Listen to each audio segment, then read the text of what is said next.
Hi, my name is Andrew Berg. I'm one of the creators of Sketchy Micro, and I'll be guiding you through this chapter on Staph and Strep. In this video, we'll be bold and dive right into perhaps one of the most important bacteria you'll learn from microbiology, Staph aureus. She's a beast. If you make it through this video, I promise it'll only get easier. The name Staphylococcus aureus tells us a decent amount right up front. Staph and Caucus come from the Greek meaning grape and granule, respectively, and this is because under the microscope, Staphylococci look like a bundle of grapes.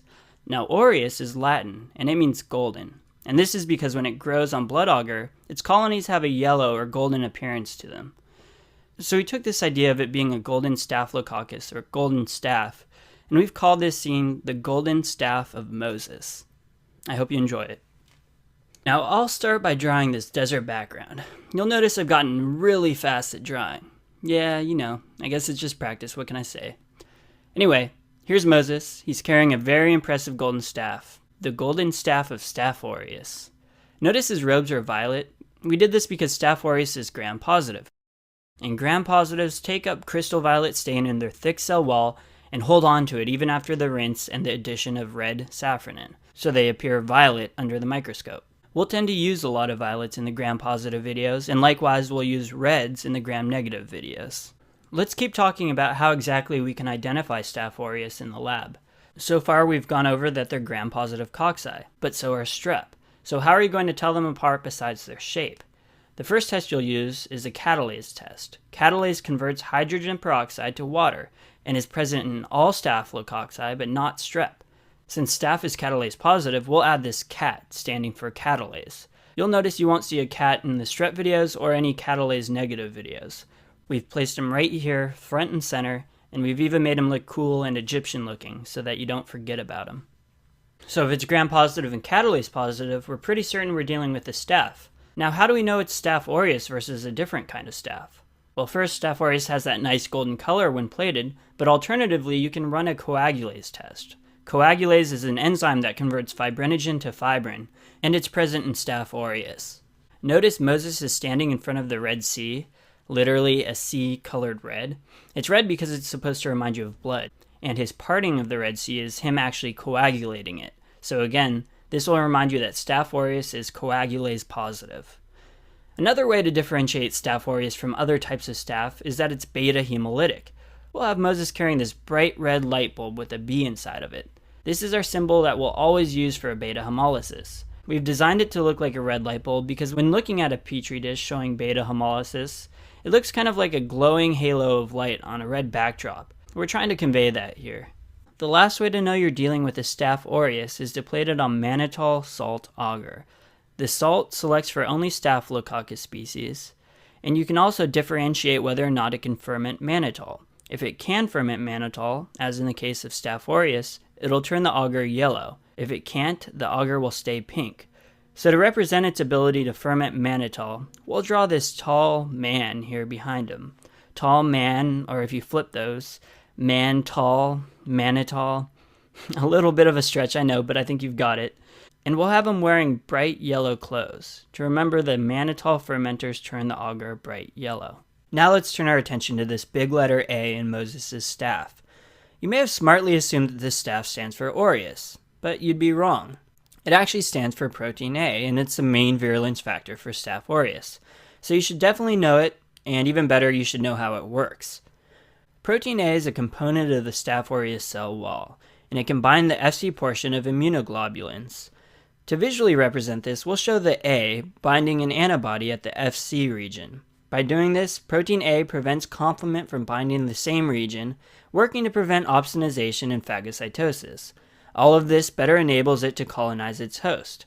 Which brings me to my next point. Staph aureus colonizes the nares, or opening of the nose. And how will we show this?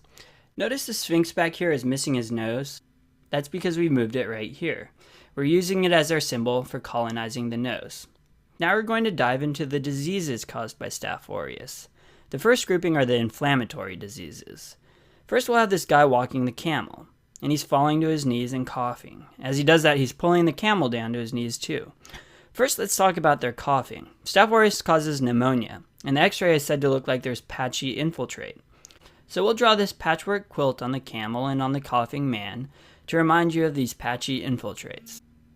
More importantly, you should remember these icosahedron-shaped lamps hanging off of the camel. I actually got suckered into buying one of these in Morocco. But anyway, in our drawing, they're supposed to remind you of the icosahedron-shaped capsule of a virus. And we have these here because the pneumonia caused by Staph aureus is most commonly a secondary post-viral superinfection, or a bacterial infection that occurs after our immune system has been weakened by a viral infection. Next, let's talk about why we have them kneeling. Well, it's because we wanted to draw attention to their knees, so we'll even add bandages to the camel's knees. And this should tell you that they have joint problems. And in this case, it's from septic arthritis. Staph aureus is the most common cause of septic arthritis in adults. Staph aureus causes a range of skin infections like cellulitis, impetigo, furuncles, which are boils, or carbuncles, which are slightly larger boils, and abscesses. But on tests, they tend to stick more towards the really nasty abscesses.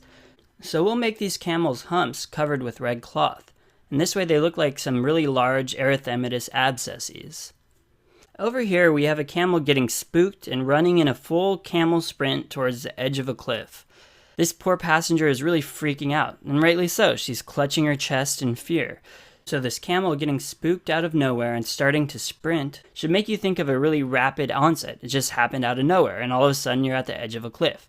We're using her clutching her chest and having the hearts all over the camel to signal heart problems, specifically endocarditis. So altogether, Staph aureus causes rapid onset or acute bacterial endocarditis. In question stems, you should be thinking about Staph aureus endocarditis in someone that's an IV drug user. And in these cases, it's generally a right-sided heart infection, especially in the tricuspid valve. So first, to remember IV drug users, rather than drawing her and the camel shooting up somewhere in a bathroom stall, we'll stick to something more appropriate for this era, and we'll draw a mortar and pestle with these weird medication vials. These drugs will remind you of IV drug use. To remind you that tricuspid is the most commonly affected valve, we'll draw these three, or tri-pyramids lined up directly behind her. Staph aureus is also the most common cause of osteomyelitis in adults, so we'll add some fish bones here. Fish bones left out in the sun like this would be really rancid and smelly, which should clue you into some sort of infection of the bone. It'll be the symbol we always use for osteomyelitis, but this time we'll add two because Staph aureus is the most common cause of osteomyelitis. Now I'll talk about the toxin-mediated diseases caused by Staph aureus. The first is called scalded skin syndrome. We'll draw this bald gentleman with his turban off, just roasting in the sun, getting really sunburned, or you could say his skin is getting scalded. And just like a sunburn, in scalded skin syndrome, your skin will begin to peel off. This is all mediated by exfoliative toxin, a protease. The next toxigenic disease is toxic shock syndrome. The classic situation for toxic shock syndrome is someone leaving some sort of foreign packing in for too long, like a gauze after a rhinoplasty, or a tampon. The toxin is called toxic shock syndrome toxin, or TSST, and it's a superantigen, which causes nonspecific binding of MHC class II and T-cell receptors. This causes overactivation and eventual cytokine storm, which could be potentially fatal. To remind you of superantigen and shock, we'll draw on a cape, this super cape, with a lightning bolt for shock. We'll use this in another video to represent toxic shock syndrome. For the last toxin, we'll draw another running camel, but this time the woman on it is clutching her mouth and looking green as if she just threw up in her mouth a little bit. She has food poisoning, and the running camel signifies rapid onset. It's a rapid onset food poisoning because the toxin is preformed, so as soon as it's ingested, it can start causing symptoms within 1 to 8 hours. Unlike most food poisonings we learn about, Staph aureus food poisoning is more associated with vomiting than diarrhea. This is why we have her look like she's going to vomit. The food poisoning comes from meats and cream-based foods like mayonnaise or custards that are left out for too long. So we'll draw some meats in what looks like to be a jar of mayonnaise, which clearly are without adequate refrigeration. So now this next part may not be biblically accurate, but in our story, the Pharaoh comes out, raises his hand, and shows the Israelites mercy. This gesture of mercy will stand for MRSA, or methicillin-resistant Staph aureus. MRSA becomes resistant methicillin by altering its penicillin-binding proteins, or PBP. So PBP in Staph aureus helps construct the cell walls.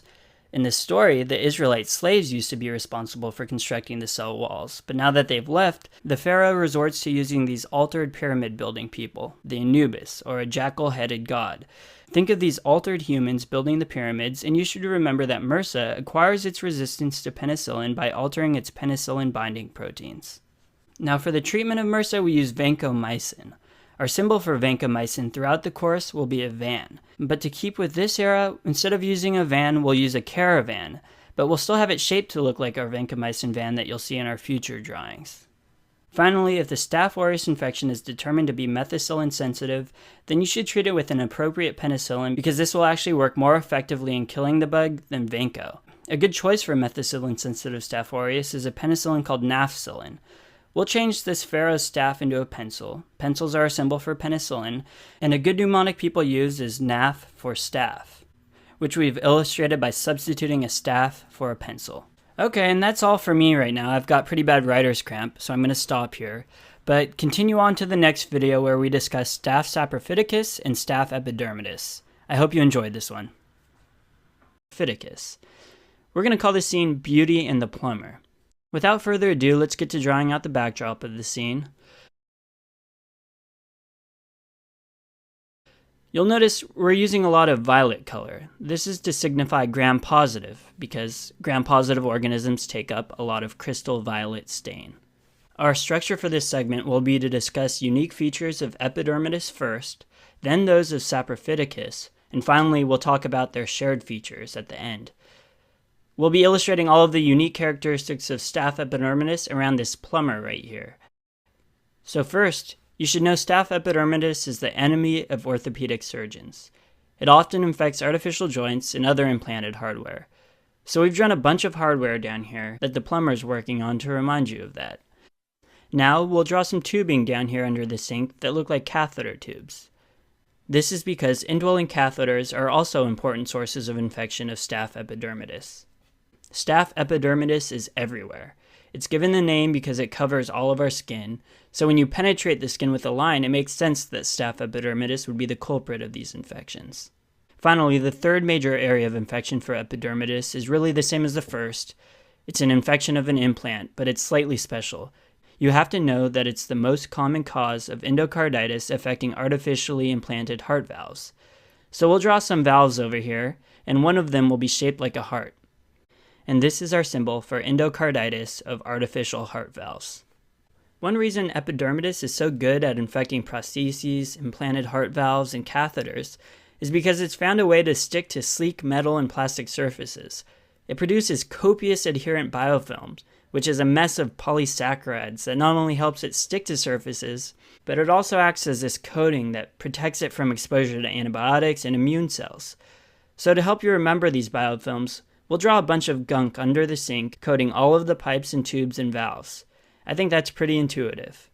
Because epidermidis is able to produce these biofilms, it's resistant to many antibiotics. So you have to really bring out the big guns. Current guidelines state that you should treat suspected Staph epidermidis endocarditis with vancomycin. We'll draw the vancomycin van outside of the kitchen window. Remember, we used the caravan in Staph aureus, but that's only because after doing extensive research, we found out that vans didn't exist in Moses' time. So we'll continue to use this van symbol in future drawings. Also, you should know if any implanted joint is infected, it's more than likely that you'll have to replace it. Staph epi is a nasty little bugger. If you were to draw blood cultures on me, there's a really decent chance that Staph epi would grow, even though I'm not really infected with it. Or at least I hope I'm not. But this is because, as I mentioned earlier, it's normal skin flora, so it's everywhere and can easily contaminate cultures when blood is drawn. So to remember this, we're going to put some dirt on our plumber's hands, representing that it's covering the skin and part of his normal flora. And then we'll draw this drip pan over here, which looks a lot like a blood culture petri dish. We're showing dirty liquid dripping into the culture, which altogether is representing contamination of blood cultures. Alright, so we're almost done with Staph epidermidis, but there is another thing that you should be aware of. One of the attributes that distinguishes Staph epi from Staph saprophyticus is that Staph epi is novobiocin sensitive. This can be a tough one for students to remember, or at least it was for me, but I think we've figured out a great way to eliminate any confusion. Novo kind of sounds like navel. navel as in belly button. So we're going to expose the plumber's navel here to help you remember novobiasin's sensitive. Yeah, his stomach's hanging out, but he's a plumber. He could lose a little weight, he knows, he's working on it. He's sensitive. His navel is sensitive. Since that's all for Staph epidermidis, let's move on to cover Staph saprophyticus. She'll be represented by this young lady sitting on the counter. Really quickly, notice that her navel is not exposed. She's novobiasin resistant. Sensitive, resistant. Sensitive, resistant. Never forget it. Truthfully, you probably won't get too many questions on Staph saprophyticus, but there are a few things you should know about it just in case.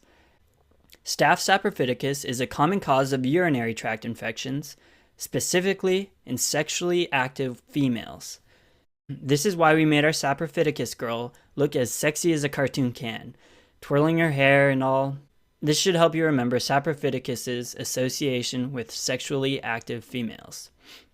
To help you remember that Staph saprophyticus causes UTIs, we're going to give her our UTI symbol, which is a yellow drink that is shaped like a bladder, and it has these two straws coming out of it that look like ureters. Pretty cool. Again, this is a symbol you'll see in future drawings. Now we're going to illustrate all the attributes these two have in common. First, both of these microbes are catalase positive. To remember this, we'll have our catalase positive cat sitting over here on the counter. And all of the Staphylococci are catalase positive, so this is one way you can tell Staph from Strep. This next fact is kind of random and not really important for these two microbes, but both are actually urease positive. It's more important for Proteus and Klebsiella, which you'll see in future videos, but I'll explain it here. Urease converts urea into ammonia. So our symbol for urease positive is this ammonia spray bottle, a household cleaner. You'll see it every time we're dealing with a urease positive organism. Last and most important of the shared characteristics is that you should know that both of these microbes are coagulase negative. This is in contrast to Staph aureus, which is coagulase positive. In fact, you'll often just hear Staph epidermidis referred to as a coag negative staph, and they won't even mention the name. So to remember this, we'll have a bowl of Jell-O here on the counter. The Jell-O is untouched with a nice smooth and liquidy surface. It doesn't look coagulated at all. Remember how in Staph aureus the Red Sea was coagulated? To make sure you get the comparison between the coag negative here and coag positive Staph aureus, we've added this little subtlety. Notice the Jell-O brand is Moses' Jell-O. This will help you make the connection that coag negative separates it from Staph aureus. We also made the hyphen red, so it looks like a negative symbol. And that's it. We knocked out 2 microbes in one cohesive sketch. I hope you enjoyed it. For this video, we'll combine 2 separate species of the Strep genus, Strep pneumoniae and the Viridans streptococcus species. This illustration is titled the Alpha Knight Tournament and takes place at a medieval jousting tournament. So we'll start by drawing the jousting arena. It's called the Alpha Knight Tournament because both of these species are α-hemolytic. Remember, both group A and group B strep are beta-hemolytic, so this is one of the first distinguishing features. Alpha means it's a partial hemolysis, in which the surrounding zone of hemolysis has a green hue. This green comes from the oxidation of hemoglobin. We've made the alpha on the sign green to help with that association. First, we'll draw our defending champ, the Strep pneumo knight. He's somewhat of a badass. He's defeated all other knights, so he's known as the #1 knight. Or Strep pneumo is numero uno, if you will. Pneumo, numero uno. See what we did there? Well, like any knight worth his salt, he's encapsulated in some pretty sweet armor. So Strep pneumo is encapsulated. It's actually a polysaccharide capsule, which is its major virulence factor. Sir Pneumo takes safety very seriously, so he also wears a helmet. So you see he's super secure and protected everywhere except for one weakness, and that's his chin. His chin's the only part of his body that you see that's exposed, so his chin is sensitive. Use this to remember that Strep pneumo is optochin sensitive.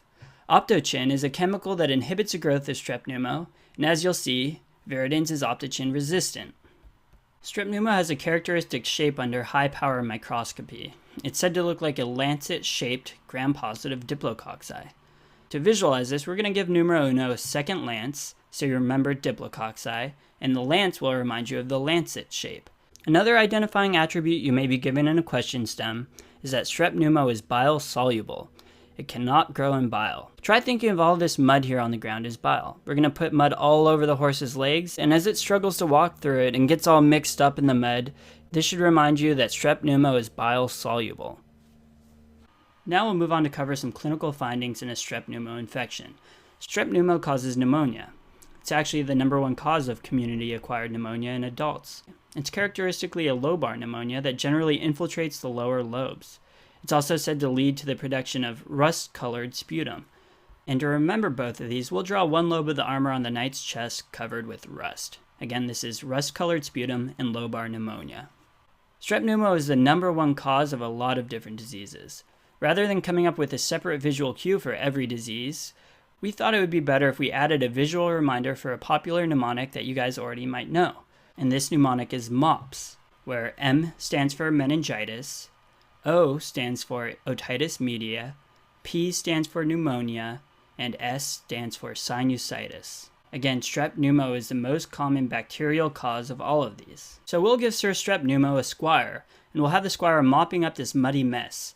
This mop will remind you to use the MOPS mnemonic. We'll also draw one of Sir Numero Uno's fans holding up a #1 sign. This will remind you that it's the #1 cause of all of these diseases.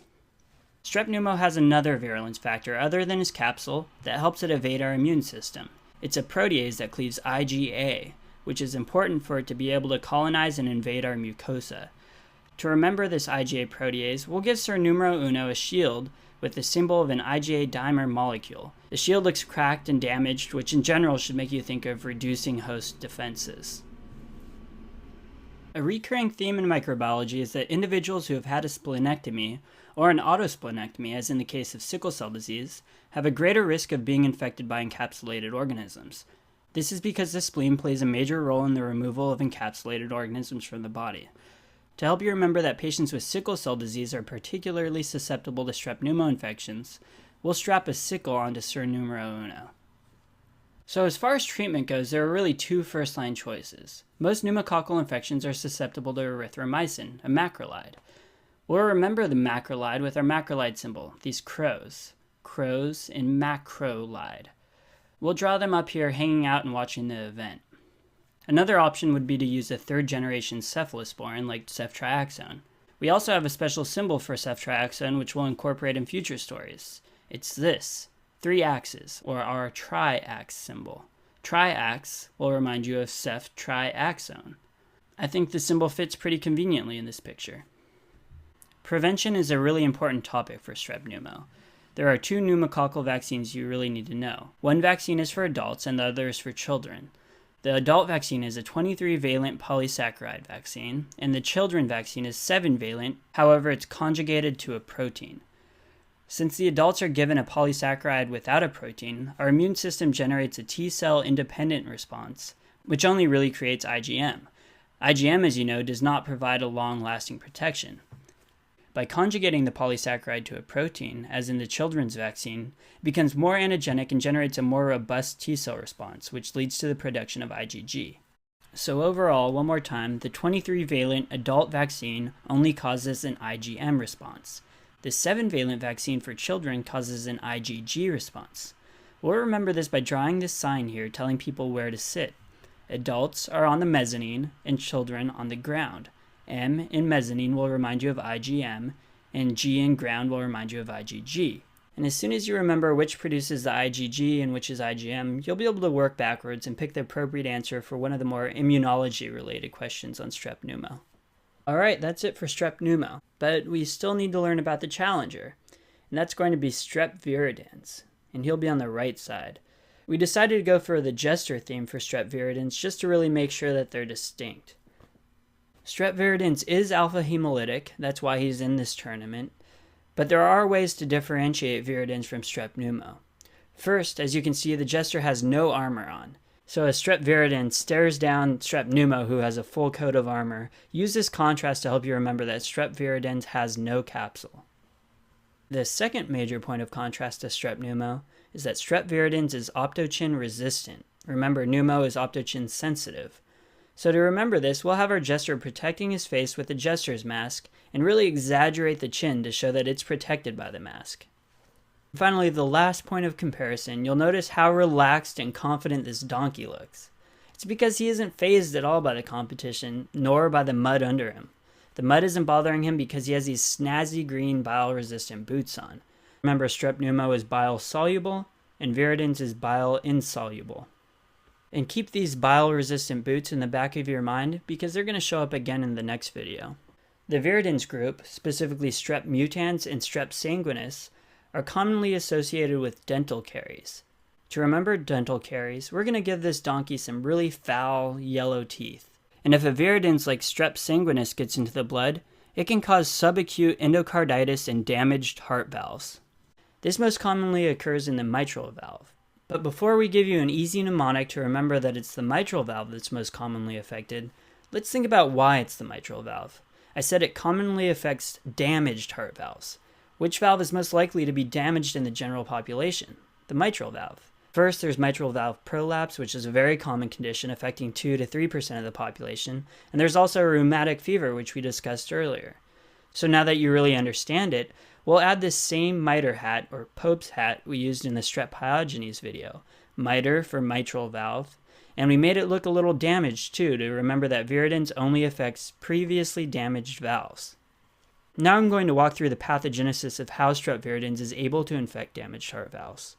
Let's say someone with a previously damaged heart valve, like mitral valve prolapse, has their teeth cleaned, and now a bunch of viridans group strep enter the bloodstream, causing a transient bacteremia. Strep viridans is able to adhere to any fibrin platelet aggregates at damaged tissue by creating dextrans from glucose. To remember this, instead of giving the jester a shield to defend himself, we'll just stick a plate to his arm. So this adhering plate will remind us that viridans adheres to platelets, and the jester holding the deck of cards will remind us of dextrans, or dextrans, that are the actual glue that makes them stick to platelets. That's all we have for viridans, and with that we wrap up the strep pneumo and viridans combo, a 2-for-1. Hopefully by putting them side by side will help you remember the differences so that you'll really be able to distinguish them on test day. In the next video, we'll talk about Enterococcus. Now we'll move on to a different genus of gram-positive cocci, the Streptococcus genus. Unlike the Staph genus, which form clusters, Streptococci grow along a single axis and form long chains or pairs. The first group of Streptococcus that we'll cover is Strep pyogenes, also known as Group A strep. So watch as we transform pyogenes into a scene we'll call the Pie Genies Bakery. Let's get started. We've got a lot to cram into this video, so the backdrop will be pretty simple, and I'll also try to keep my explanations as brief as possible. The Pie Genies specialize in making pies, so let's start by drawing a pie. And we'll cover it in a nice glass capsule that bakers would use when it's on display. This glass capsule looking dome is going to represent that Group A strep is encapsulated. You'll notice we specified that this is hot apple pie. The H and A in hot and apple actually stand for hyaluronic acid. Strep pyogenes capsule is made out of hyaluronic acid. And we also actually produce hyaluronic acid in our connective tissue. And this is good to know because if we already have hyaluronic acid everywhere in our body, this means that the pyogenes capsule cannot be immunogenic, or else our own immune system would constantly be attacking us. Now we're drawing a heating lamp over the pie. Notice anything special about the bulb? Yep, that B in the bulb's filaments means that it's our beta-hemolytic light bulb. So Group A strep is beta-hemolytic. Let's dive into some clinical features of pyogenes and discuss the pyogenic infections that it can cause. They'll all be represented by our first Pie Genie baker holding this pie. And there are 3 main ones that we're going to talk about. The first is impetigo, a pyogenic skin infection that is said to look honey-crusted. This is represented by our honey-crusted lemon pie. But remember, impetigo can also be caused by Staph aureus. So if somebody has impetigo, it doesn't necessarily mean they have a Group A strep infection. The second pyogenic infection we'll talk about is pharyngitis, or more commonly known as strep throat. We'll represent this by drawing on a red handkerchief. So when you see it, think of a really, really red, erythematous, and inflamed throat. Again, that's for pharyngitis. The third condition is really 2 conditions, cellulitis and erysipela, but they're very similar. All erysipela is basically a very superficial cellulitis infection with well-demarcated borders. Strep pyogenes is the most common cause of erysipela, so we'll represent these two by drawing big red mittens on this baker, which indicates erythema of his skin. So we've just covered 3 pyrogenic infections. Now we're going to move on to infections caused by the Strep pyogenes toxin. The toxin is referred to as streptococcal pyrogenic exotoxin, or SPE. The first condition is scarlet fever, and there are 3 main symptoms of scarlet fever that we want you to know. The first is reddening and swelling of the tongue, and this is referred to as a strawberry tongue. We'll represent this by having the cook sticking out his tongue to lick the strawberry. And the second symptom of scarlet fever is pharyngitis. We'll represent this the same way we represented pharyngitis earlier, with a red handkerchief around his neck. And the third and final symptom is a widespread rash that spares the face. We'll represent this by having the chef smearing the gingerbread with red frosting that covers everywhere except the face. Another condition caused by this toxin is very similar to Staph aureus' toxic shock syndrome, and it's referred to as toxic shock-like syndrome, or TSLS. This toxin behaves as a superantigen just as it does for Staph aureus, so we'll use the same cape, the super cape with the lightning bolt, where super stands for superantigen and the lightning bolt for shock. Now there are 3 toxigenic syndromes caused by the exotoxin. We've covered 2, scarlet fever and toxic shock-like syndrome. So the last one is a very scary one. It's been referred to in the press as the flesh-eating bacteria, and this is necrotizing fasciitis, which can be caused by the toxigenic strains of Strep pyogenes. It invades the fascia underlying the skin and spreads very rapidly, so it's a true surgical emergency. We'll represent this by having a burnt gingerbread man with his leg falling off. The burn looks like necrotic tissue, and the leg is missing because it is sometimes necessary to amputate the affected region. So in a very organized manner, we've covered all of the toxigenic conditions caused by pyogenes in this corner with the gingerbread baker. Again, there are scarlet fever, toxic shock-like syndrome, and neck fash. And as I mentioned earlier, all of these are caused by strep pyrogenic exotoxin, or SPE. However, there are 3 separate types of SPEs, and those are A, B, and C. And I don't believe they're extremely high yield, but you may want to know them. SPE-A and SPE-C are superantigen toxins that cause scarlet fever and TSLS. The SPE-B is a protease that causes neck fash. To make this easy, all you need to remember is that the B causes neck fash, and by elimination, A and C cause the other 2 syndromes. So you can apply this to our story by remembering that our gingerbread man representing neck fash is burnt, which starts with B. So we'll write this B on the neck fash gingerbread man, and that should be good enough. We'll move on to cover 2 highly tested conditions pertaining to Strep pyogenes, and probably the most important things in this video. These are rheumatic fever and post-streptococcal glomerular nephritis, or PSGN. Since these are very serious complications of infections with group A strep, the boards may try to get you to confuse the 2. We'll do our best to make sure there's no confusion so that you get all of these questions correct. First, we'll cover rheumatic fever. Since this is arguably the most important topic that we'll cover, we're going to make this character a little different, a little special. He'll be the master chef. So we'll go ahead and write an M on his hat. In this story, M stands for master chef, but for us, M actually has another meaning. It stands for M protein. M protein is a highly antigenic protein in the group A strep cell wall, and it's the main virulence factor responsible for rheumatic fever. And there are 2 ways it really acts as a virulence factor. First, it interferes with opsonization, thus it is antiphagocytic. We'll demonstrate this by having this other chef reaching behind him and trying to steal and eat one of these cupcakes, while the master chef swats him away, thus preventing him from eating or having an antiphagocytic action. And the other aspect of M protein's virulence is that it's very antigenic and elicits a very strong humoral response. Because of this strong response, there's a great chance that we'll create antibodies to a very similar self-antigen, which is the myosin in our cardiac muscle. And this whole process is called molecular mimicry. And again, just because this is really important, the M protein mimics the myosin in our heart and causes our own antibodies to attack our heart. And when this happens, it causes really big problems, especially for our heart valves. You'll notice that this hat is a little bit different from the other hats. Well, we've chosen this hat for a very specific reason. This type of hat is called a mitre hat, or it's a hat that the Pope wears. And actually, mitral valves were given their names because when they open, their two flaps kind of look like these mitre hats.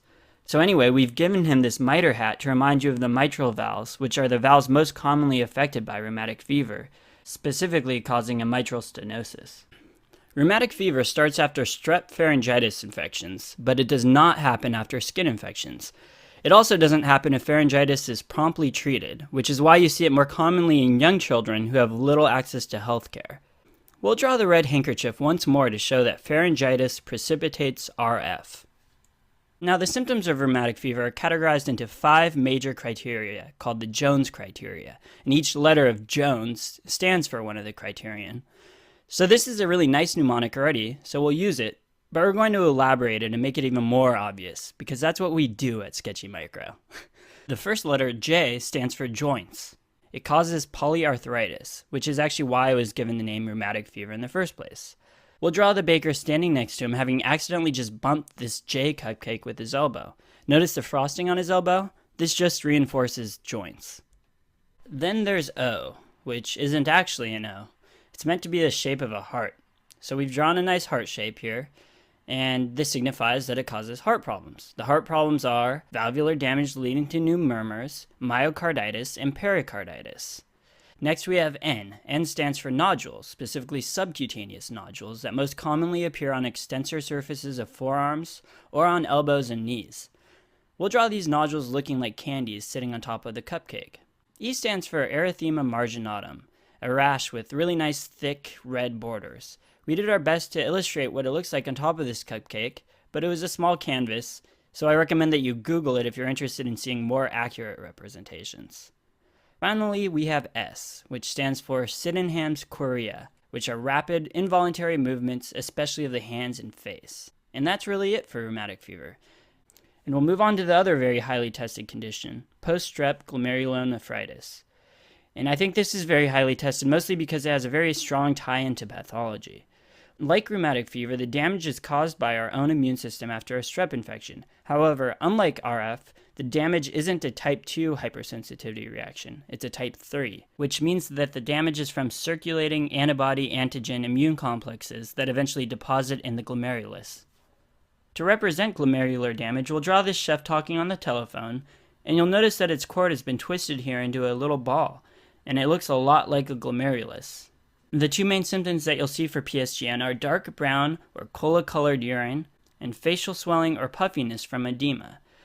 Since this chef is eating, we'll make his cheeks especially puffy to represent the facial puffiness, and we'll draw a bottle of cola down by his feet to remind you of cola-colored urine.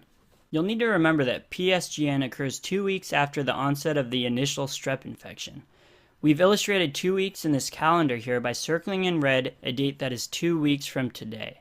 I'm going to cover 2 major differences between rheumatic fever and PSGN that are commonly tested by examiners and somewhat tricky, but I think we do a really good job of sorting that all out. The first is that RF only occurs after pharyngitis, whereas PSGN can occur after either pharyngitis or a superficial infection like impetigo. To show this, we of course have our pharyngitis handkerchiefs on both of these chefs, but we'll only have the honey-crusted crumbs of impetigo on the chef's face that represents PSGN. The second major point of confusion has to do with treatment and complication prevention. Early diagnosis and treatment of strep throat can prevent RF, but it will not prevent post-strep glomerulonephritis. The treatment for strep infections is penicillin, so we'll have our chef with post-strep glomerulonephritis holding a pencil, which represents penicillin.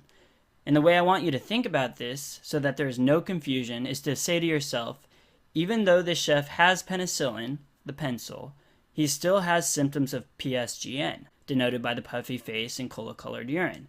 That should keep things straight for you. We've still got 3 more virulence factors for strep that we want to cover. Sorry, I know this is a lot. It's kind of a marathon session. You can blame the microbiologists. It's their fault for discovering all of this info. But I'll try to be fast. We'll illustrate all 3 of them surrounding this baker over here on the bottom right. First is streptolysin O, which is the virulence factor that allows group A strep to lyse red blood cells and be beta-hemolytic. We'll represent streptolysin O with some O-shaped donuts that are jelly-filled and leaking as if they were just lysed. It's important to know this virulence factor because we generate antibodies to streptolysin O, called ASO antibodies, and I'll get back to those in a second. Next virulence factor is streptokinase. Kinase means simply to put a phosphate on something. So we have little muffins with phosphates attached to them. Streptokinase is important to know because it converts plasminogen to plasmin. Plasmin is fibrinolytic. So streptokinase is actually given as a medication to lyse clots during, say, MIs or ischemic strokes. Finally, we have our twists. These are twisted in double helixes like DNA. This is because they represent DNAases, or dornases, which depolymerize DNA, and really this is the least important one to know. In fact, I'm even starting to wonder if we just included it so that we could show off our creativity with baked goods. Okay, now on to something that's actually important to remember. This is a basset hound. He's going to teach us how we differentiate group A strep from group B strep. Group A strep is bacitracin sensitive, whereas group B strep is bacitracin resistant. You see that our basset hound, or bacitracin hound, is able to get up on the counter and munch on our DNA twists? Well, this means that they're sensitive to the basset hound. So Strep pyogenes is bacitracin sensitive. You'll see in our next video that group B strep is bacitracin resistant. So I promise we only have one more thing left, and it'll be super quick. Let's draw this lady, and she's checking a box of donuts that she just purchased. Notice she's using similar tongs to this baker over here on the right. Well, these tongs are supposed to look like antibodies.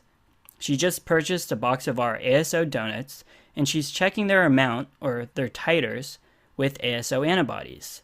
These ASO titers can tell us if we've recently had a group A strep infection, which is particularly helpful when trying to diagnose acute rheumatic fever or post-strep glomerular nephritis.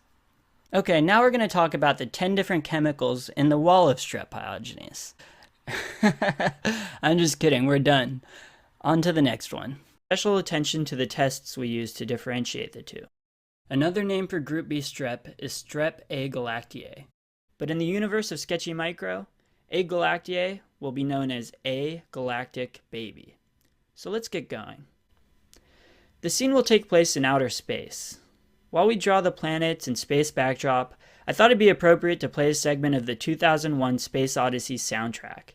Have a listen.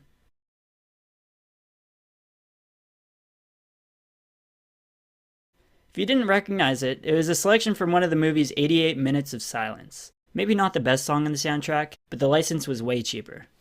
So we're almost done drawing our Galactic Baby. And done. We chose to use a baby for the main theme of the story because group B strep causes really serious infections in newborns, so that's the first thing we want you to think of. Now let's give Galactic Baby his sidekick, this stuffed animal. Notice it's a hippo. This is to indicate that agalactiae has a positive hippurate test, which means it hydrolyzes sodium hippurate. This is just a random fact that can come up on a test, and for the most part, you'll only see it mentioned when talking about group B strep. And around the hippo, we're drawing a clear capsule-shaped helmet. This will represent Strep agalactiae's polysaccharide capsule. Now we're drawing some tents to add a space camp. The space camp will symbolize that group B strep is camp test positive. The camp test distinguishes agalactiae from all other streps, including Strep pyogenes. It has nothing to do with cyclic AMP, it simply means that when GBS is plated with Staph aureus, it has an increasing zone of hemolysis. So that you remember what the camp test is, we made the tent poles resemble the golden staff that Moses carries in our Staph aureus segment. Just like group A strep, group B strep is also beta-hemolytic. And this differentiates those two from Strep pneumo and Viridans, which are alpha-hemolytic. We'll use the same symbol we've been using for beta hemolysis and add the red beta hemolysis light bulbs on all of the tents. This will give our space camp a more futuristic look. Remember that we said pyogenes was bacitracin sensitive and represented it with a basset hound being able to lick and munch on the pastries? Well, group B strep is bacitracin resistant, which is another important way of differentiating it from group A strep. We'll use the basset hound as a symbol for bacitracin again, because what's outer space without space dogs? And to represent resistant, we'll draw him wearing a helmet, but have him licking the inside of his helmet. Thus, the baby is resistant to being licked by the basset hound.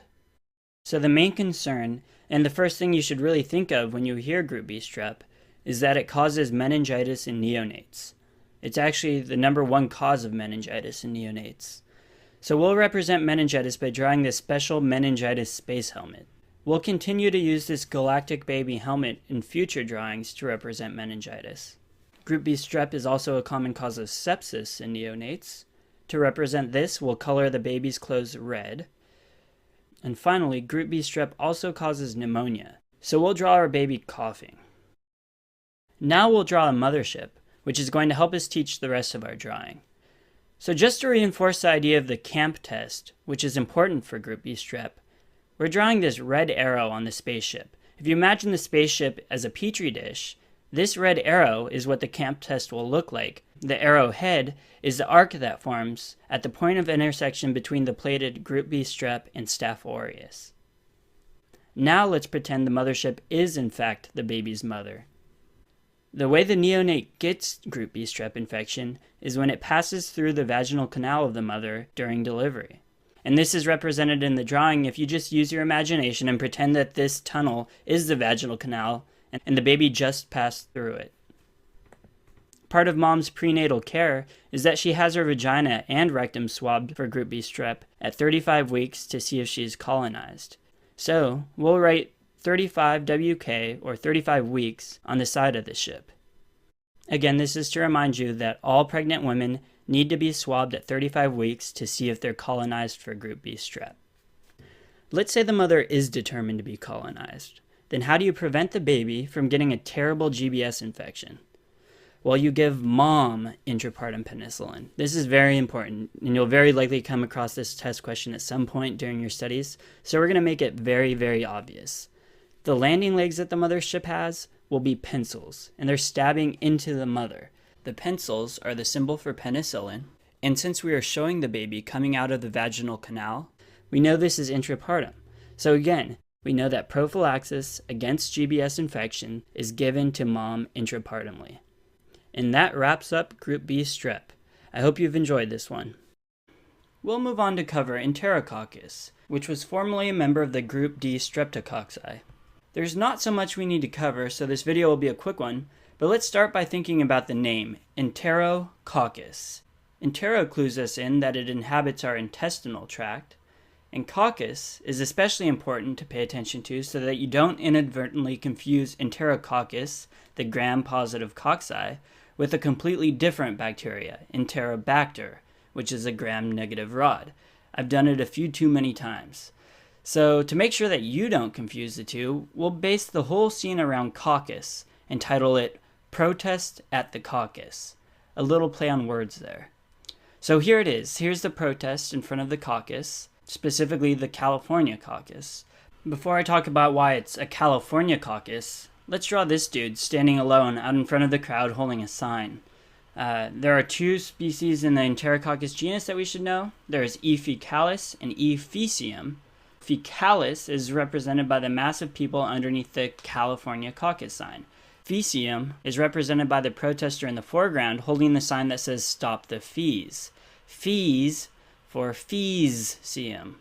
And California for faecalis.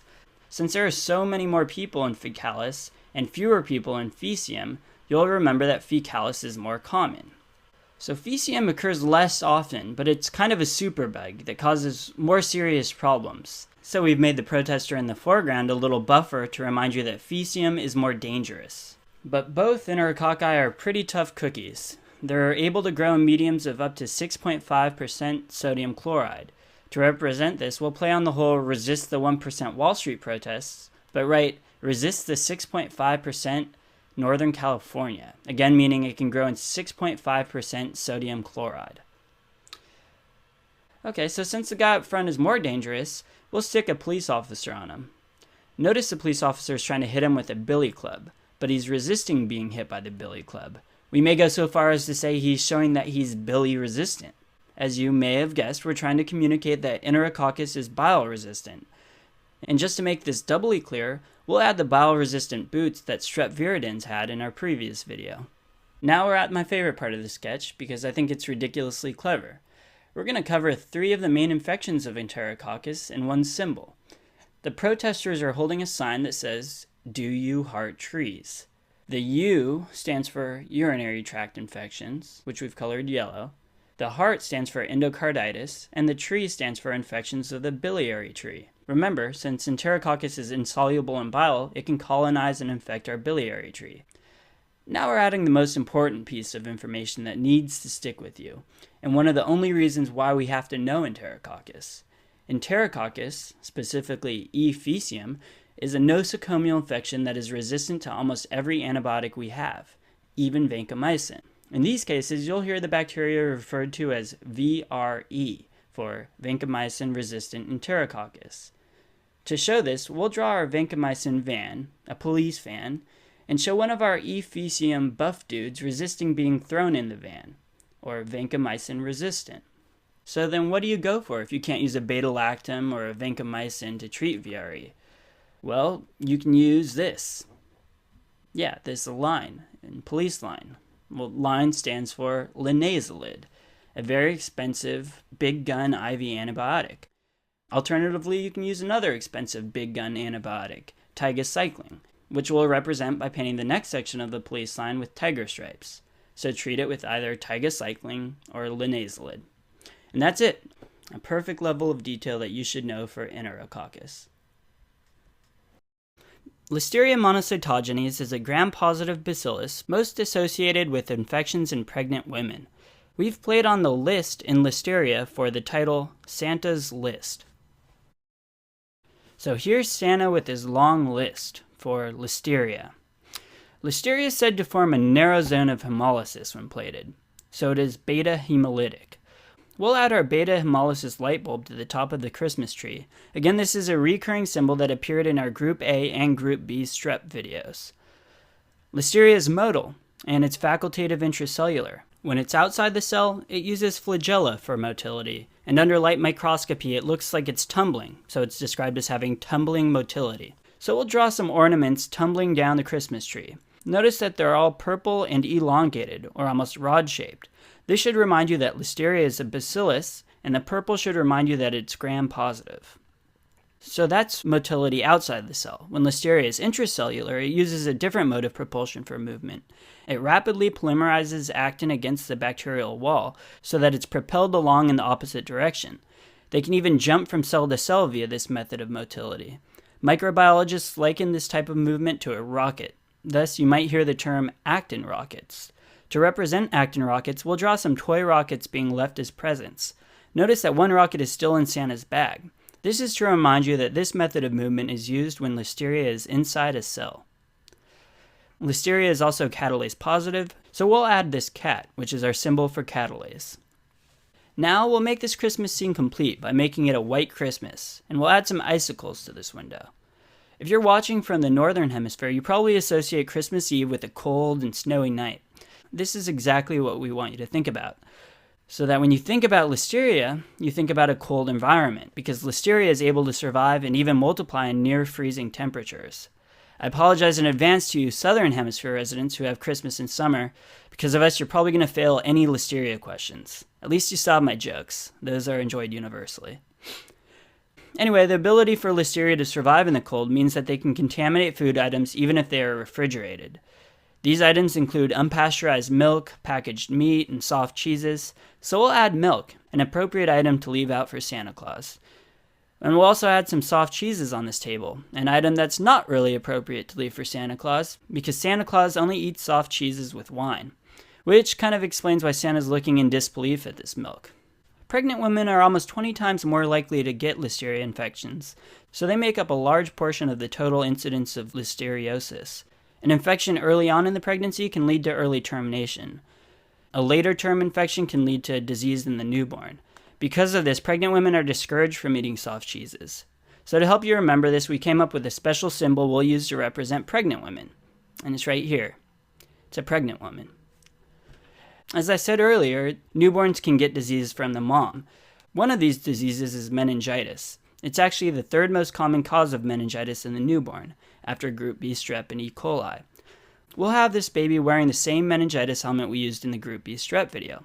It'll go perfectly with his new rocket toys he just got.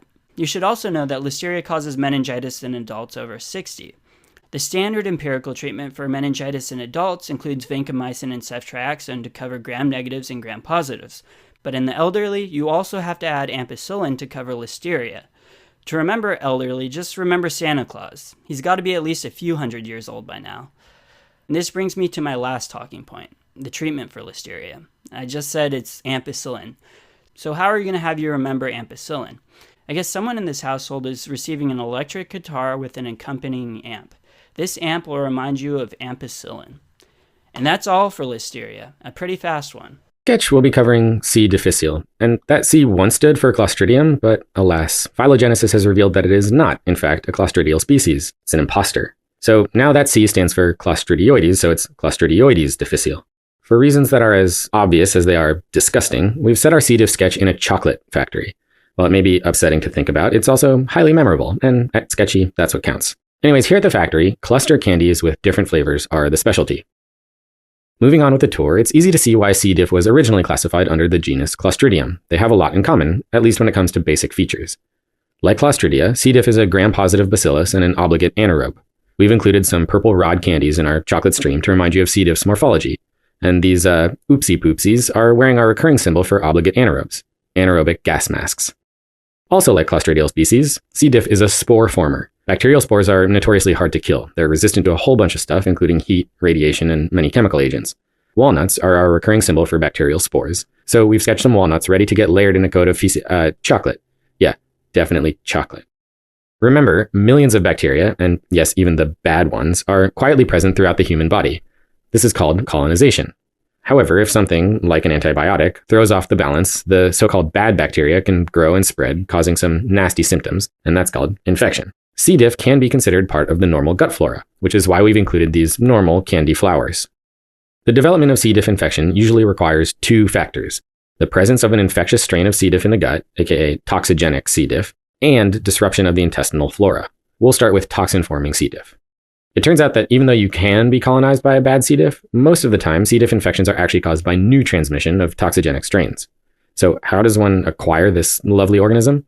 Well, transmission is via the fecal-oral route, specifically through the ingestion of spores. That transmission usually occurs in the hospital, making C. diff a nosocomial or hospital-acquired infection. To symbolize recent hospitalization as an important risk factor, we've included this first aid kit. But keep in mind that in recent years, there have also been an increasing number of community-acquired infections. Either way, C. diff's spore-forming powers make preventing transmission somewhat challenging. Remember, spores are relatively resistant to chemicals, and that includes alcohol-based hand sanitizers. So what's a gross, grimy-handed med student to do? Old-fashioned hand washing, with soap and water, of course. C. diff is known for hitching a ride on the contaminated hands and clothing of healthcare providers. So whether you're dealing with chocolate rivers or your patients, or some combination thereof, heed the sign's suggestion to wash your hands. Seriously. In the hospital, cases of C. diff infection require contact precautions, meaning it's time to don a gown and gloves every time you enter the room, as demonstrated by this oopsie-poopsie foreman over here. All right, let's get back to the factors typically required for development of infection. Once again, factor 1 is the presence of toxigenic C. diff, most often a newly acquired strain. Factor 2 is recent antibiotic use. That's because C. diff, even newly acquired toxin-producing strains, is normally kept in check by gut bacteria. But antibiotics can wipe out those good gut bacteria, allowing C. diff to replicate unchecked. Just about any antibiotic can cause C. diff infection, but the most notorious offenders are clindamycin, fluoroquinolones, penicillins like ampicillin, and broad-spectrum antibiotics like certain cephalosporins. You'll see these symbols a lot as you travel the sketchy universe. We have our clean clindamycin, fluoroquinolone flowers, purple penicillin, and cephalosporin cephalopod. Proton pump inhibitors, and to some extent H2 blockers, also increase the risk of C. diff infection. These drugs decrease the acidity of the stomach, allowing spores to germinate into their vegetative infectious form. You'll meet the PPIs like omeprazole and other prazoles over in Sketchy Farm. Just look out for our recurring prazole parasol. As we've mentioned, only toxin-forming strains of C. diff cause infection, and there are two toxins to know about, A and B, or in this case, let's call them Althea and Bartholomew. And before we dive into the nitty-gritty of these toxins, let me emphasize that all of this is happening in the colon. So specifically, toxins A and B act on colonic mucosal cells, represented here by these cell-like gummy bears. Colon gummy bears, the best. Toxins A and B enter these cells and start wreaking havoc, disrupting the cytoskeleton within the cells, as well as the tight junctions holding the cells together, as illustrated by these toxic youths greedily grabbing at the licorice cytoskeletons of those poor bears. The cells begin to round up and retract, The result is increased paracellular permeability, which causes fluid to shift into the gut lumen and, as you might imagine, copious watery stool. Everybody brought their own spoons, right? It's okay, we can share. The toxins also mediate an inflammatory response and cell apoptosis, and what you're left with is a layer of hungry neutrophils rushing to the site of inflammation and a bunch of dead mucosal cells. This is called pseudomembranous colitis due to the formation of pseudomembranes, which can be seen as patches of yellow, whitish necrotic material scattered over the mucosa or in a confluent sheet. As we may have mentioned once or twice, C. diff typically presents with high-volume, watery diarrhea. This is no babbling booty brook. This is a gushing waterfall of diarrhea. C. diff diarrhea is notorious for its strong, characteristic smell, which has nothing in common with the rich, decadent smell of my chocolate. The diarrhea may be accompanied by fever and leukocytosis, but the most feared complication of C. diff infection is toxic megacolon. That's a non-obstructive dilation of the colon that can lead to perforation if left untreated. So, how do we know if a patient's diarrhea is actually caused by C. diff? The diagnosis is officially made by testing stool for toxin-producing C. diff. Remember, only strains that produce toxin can cause infection. There are two important ways to detect that toxin. The first is polymerase chain reaction, or PCR, for toxin-encoding genes. PCR is a type of nucleic acid amplification test, otherwise known as NAT, which is why we've included a swarm of gnats above this unfortunate toxin kid. And then take a look at the oopsie-poopsie trying to pull him out of the river with an antibody stick. The second type of test, EIA, or enzyme immunoassay, uses antibodies to detect the toxins themselves. It's also important to know about a third stool test, enzyme immunoassay for glutamate dehydrogenase, symbolized by this crate of gluten-free candy. Glutamate dehydrogenase is an enzyme found in all C. diff organisms. Because this test can't distinguish between strains that produce toxin and those that do not, it's never used alone to diagnose C. diff infection, hence the big question mark. All right, let's get this diarrhea treated. The first main treatment is vancomycin, and specifically oral vancomycin. So we've drawn in our vancomycin van, complete with a creepy mouth-like design. When taken orally, vancomycin has poor systemic absorption, which is actually a good thing here, because the drug stays in the gut where the bacteria are and doesn't cause any systemic side effects. Win-win. Another treatment option is oral fidaxomicin, represented by this oopsie-poopsie fiddling on the tongue ramp. This is a macrocyclic antibiotic similar to the macrolide family. Like oral vanc, oral fidaxomicin has minimal systemic absorption, so it's perfect for combating a gut bacterium. While oral antibiotics are effective in most cases of C. diff infection, severe cases are a different story. That's because severe C. diff causes slowing of intestinal passage, also known as ileus, which delays delivery of oral agents to the colon. To ensure an antibiotic is reaching the site of bacterial infection, an IV drug, typically metronidazole, is given in addition to oral vanc. Hence why we've included our recurring metronidazole metro covered in IV. That's the M train making a beeline to diarrhea town. But what happens when antibiotics fail to do the job? They say sharing is caring. So fortunately, there's a very effective non-drug option available for cases with multiple recurrences and antibiotic failure. That's right, kid. OPP, other people's poop. Or if you want to get all formal about it, fecal microbiota transplant, FMBT. With proper controlled transplantation, stool from a healthy donor restores the recipient's gut microbiome and suppresses the growth of C. diff. And now we're done with C. diff. Since you made it to the end, it's my great pleasure to inform you that you're now the sole owner of this entire chocolate factory.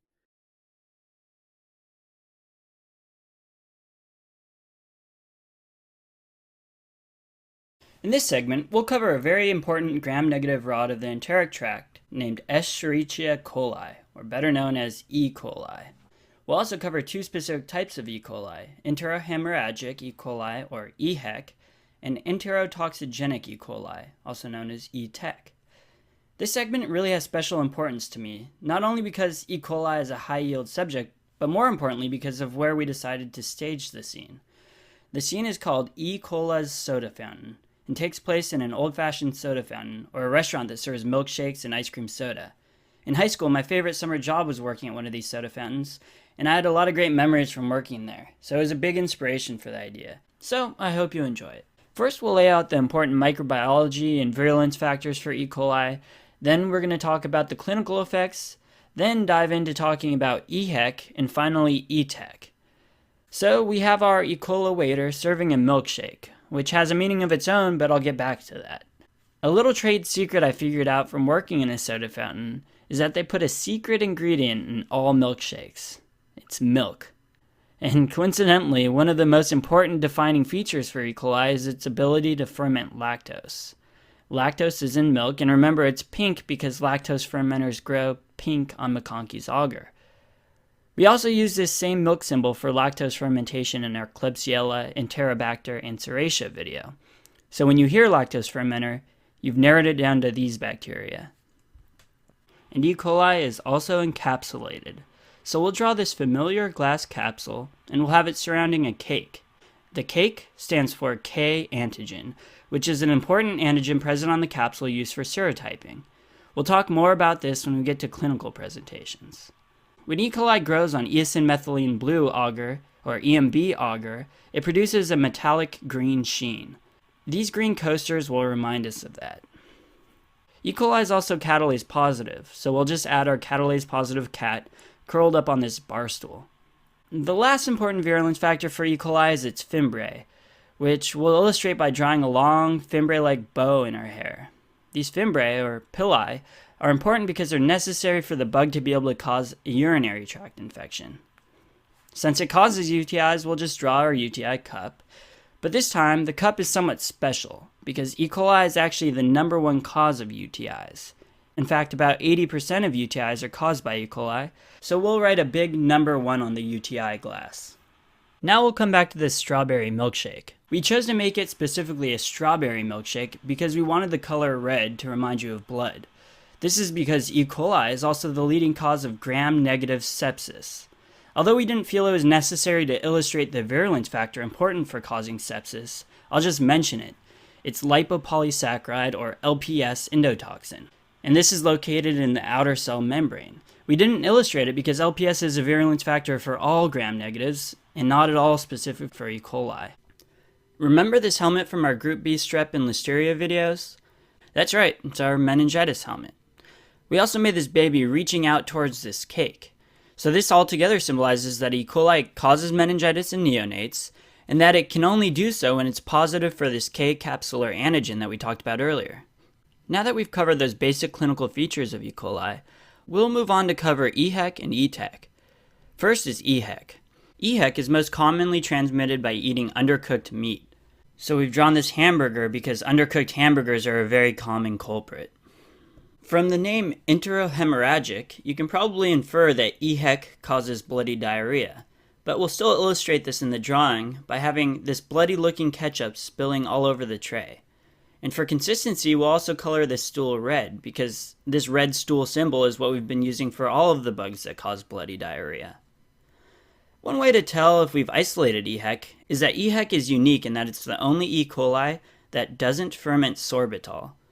So we'll draw this bottle of soda, and as you can imagine, back in the olden days when soda fountains thrived, you can bet that they served soda with real cane sugar. So their soda was sorbitol-free. Sorbitol-free should serve as a good reminder that EHEC does not ferment sorbitol. Now you definitely have to know about the toxin in EHEC.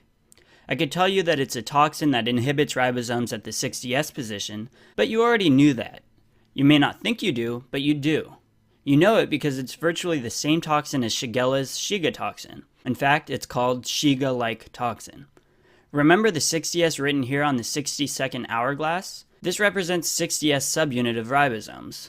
Instead of redrawing these symbols, we'll have you remember that EHEC's toxin is Shiga-like by giving this boy a Shigarilla Happy Meal toy. I think that's a pretty cool way to reinforce this connection.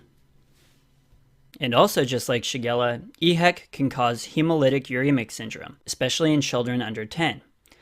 We'll represent this in a very similar way we did in Shigella, and I'll explain it once more just because I think it's a fun way to remember the pathogenesis of HUS, and I don't think it'll hurt to repeat it here. We're going to represent HUS with this straw, these plates, and this popping balloon. The first step is Shiga-like toxin damaging endothelial cells of capillaries in the glomerulus, illustrated by the straw containing a glomerulus. The damaged endothelial lining becomes thrombogenic, causing platelets to adhere, which is illustrated by these used up, dirty, sticky plates. Finally, these clumps of platelets lyse red blood cells as they pass through the capillaries. This hemolysis is illustrated by the red balloon being popped by the straw. There's one final thing you have to remember for EHEC, and it's a particular serotype that's been known to cause massive outbreaks, so you've got to remember it. It's the O157H7 serotype. To help you recognize it and associate it with EHEC, we'll draw this sign up here saying E. coli burger for 157, which is probably even more expensive than a burger would have been back in the 50s.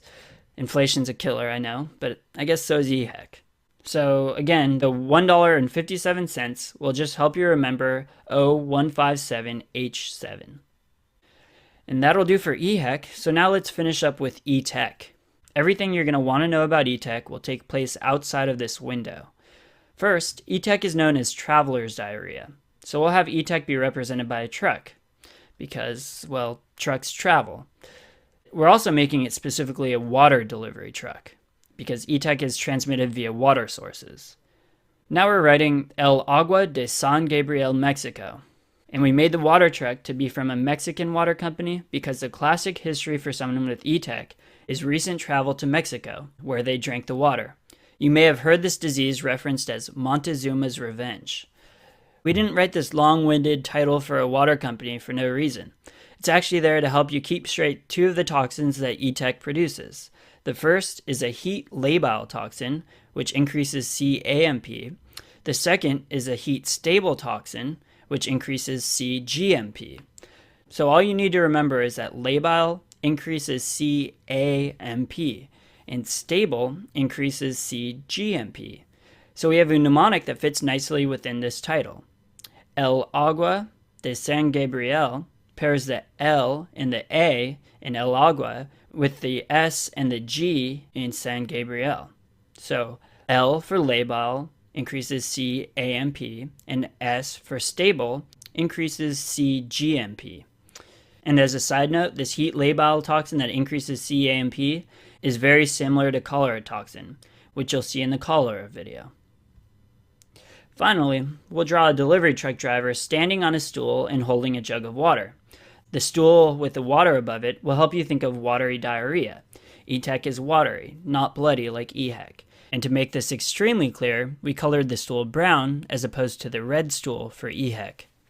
And that's all we have for E. coli. If you can, in your mind, compartmentalize the left, middle, and right, left being EHEC, middle being shared features, and right outside of the window being ETEC, you should really be able to answer almost any question about E. coli. We're going to knock out 3 members of the Enterobacter family all in one video. This is a little more ambitious than normal, but I think we've grouped them nicely so it shouldn't be too bad.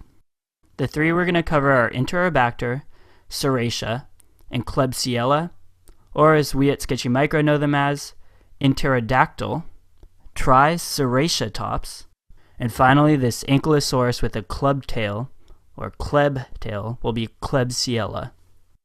We're going to set this scene in a hospital room of a patient, so let's get that drawn. Alright, now we'll give this guy an oxygen mask, and this will represent that he has pneumonia. And down here we're going to have this bag of urine hanging off the bottom of his bed, and this is to show you that he has a urinary tract infection. And as you probably guessed, pneumonia and UTIs are the 2 most common illnesses caused by these bacteria. And the reason we chose the hospital is because all of these are really important nosocomial infections, or hospital-acquired infections. And a big reason why it's important to know that it's a hospital-acquired infection is because that means that you want to think, there may be some multi-drug resistance here. And in this case, all 3 of the bacteria we're mentioning have multi-drug resistance, and you'll probably want to remember that. And we'll make sure to do that by drawing a bunch of pills on the ground next to the patient to remind you that patients in hospitals are taking a lot of antibiotics, so a lot of the bacteria that you find in hospitals are multi-drug resistant, and that goes for these 3 especially. And when you get a question on how to treat an infection by one of these guys, you'll want to think along the lines of a carbapenem, where resistance typically isn't seen. So far we have that they're all multi-drug resistant, and that they're all nosocomial infections, and they most often cause pneumonia and UTIs. And there's really only one more important shared feature that we have to cover, and that's that they all ferment lactose. This characteristic is often one of the first mentioned in questions to help differentiate between the various Enterobacter. The only other important lactose fermenter you'll have to remember is E. coli, which we're going to cover in another video. So right away, if you see that a culture can ferment lactose, these could be part of your differential. So to remember this, we're going to draw a milk carton because, of course, milk has lactose. So when you see it, you should think lactose fermenters. And also take note that we're drawing the milk carton pink. Why is this important? Well, lactose fermenters form pink colonies on MacConkey agar. So it's kind of a 2-for-1. The milk represents lactose, and the pink color for the pink colonies on MacConkey agar. And I really can't hype this aspect enough. You have to remember that these are lactose fermenters. If a question stem gives you that an isolate was taken and grown on MacConkey agar and formed pink colonies, I mean, that's a huge help. That really narrows it down to these and E. coli, so you have to be able to recognize that. And of course, after I've really stressed that, there is a caveat, but it is really pretty low yield, so feel free to plug your ears and hum for the next 5 seconds. I won't be offended, but I do need to mention it for completeness' sake. So Serratia does ferment lactose, but it does so really slowly, so sometimes it can actually show up negative on a lactose fermentation test. So don't necessarily rule it out if the organism isn't a lactose fermenter, but luckily there are easier ways to tell it's Serratia on culture, and we'll discuss that in a bit. Again, everything we've added so far applies to all 3 species of bacteria, so maybe pause the video here, rewind, and make sure you're comfortable with all of these features before we start drawing them out individually. Okay, well, let's add our prehistoric friends one at a time, starting with the lower yield ones, and eventually we'll work our way over to the high yield Klebsiella. Let's start with Enterobacter. Enterobacter was actually the major inspiration for the whole dinosaur theme because it just sounded so much like pterodactyl. So let's draw Enterobacter, or pterodactyl, flying over the patient.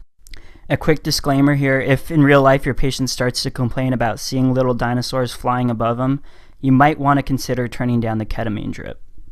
Anyway, Enterodactyl's flying, so it's very clearly motile.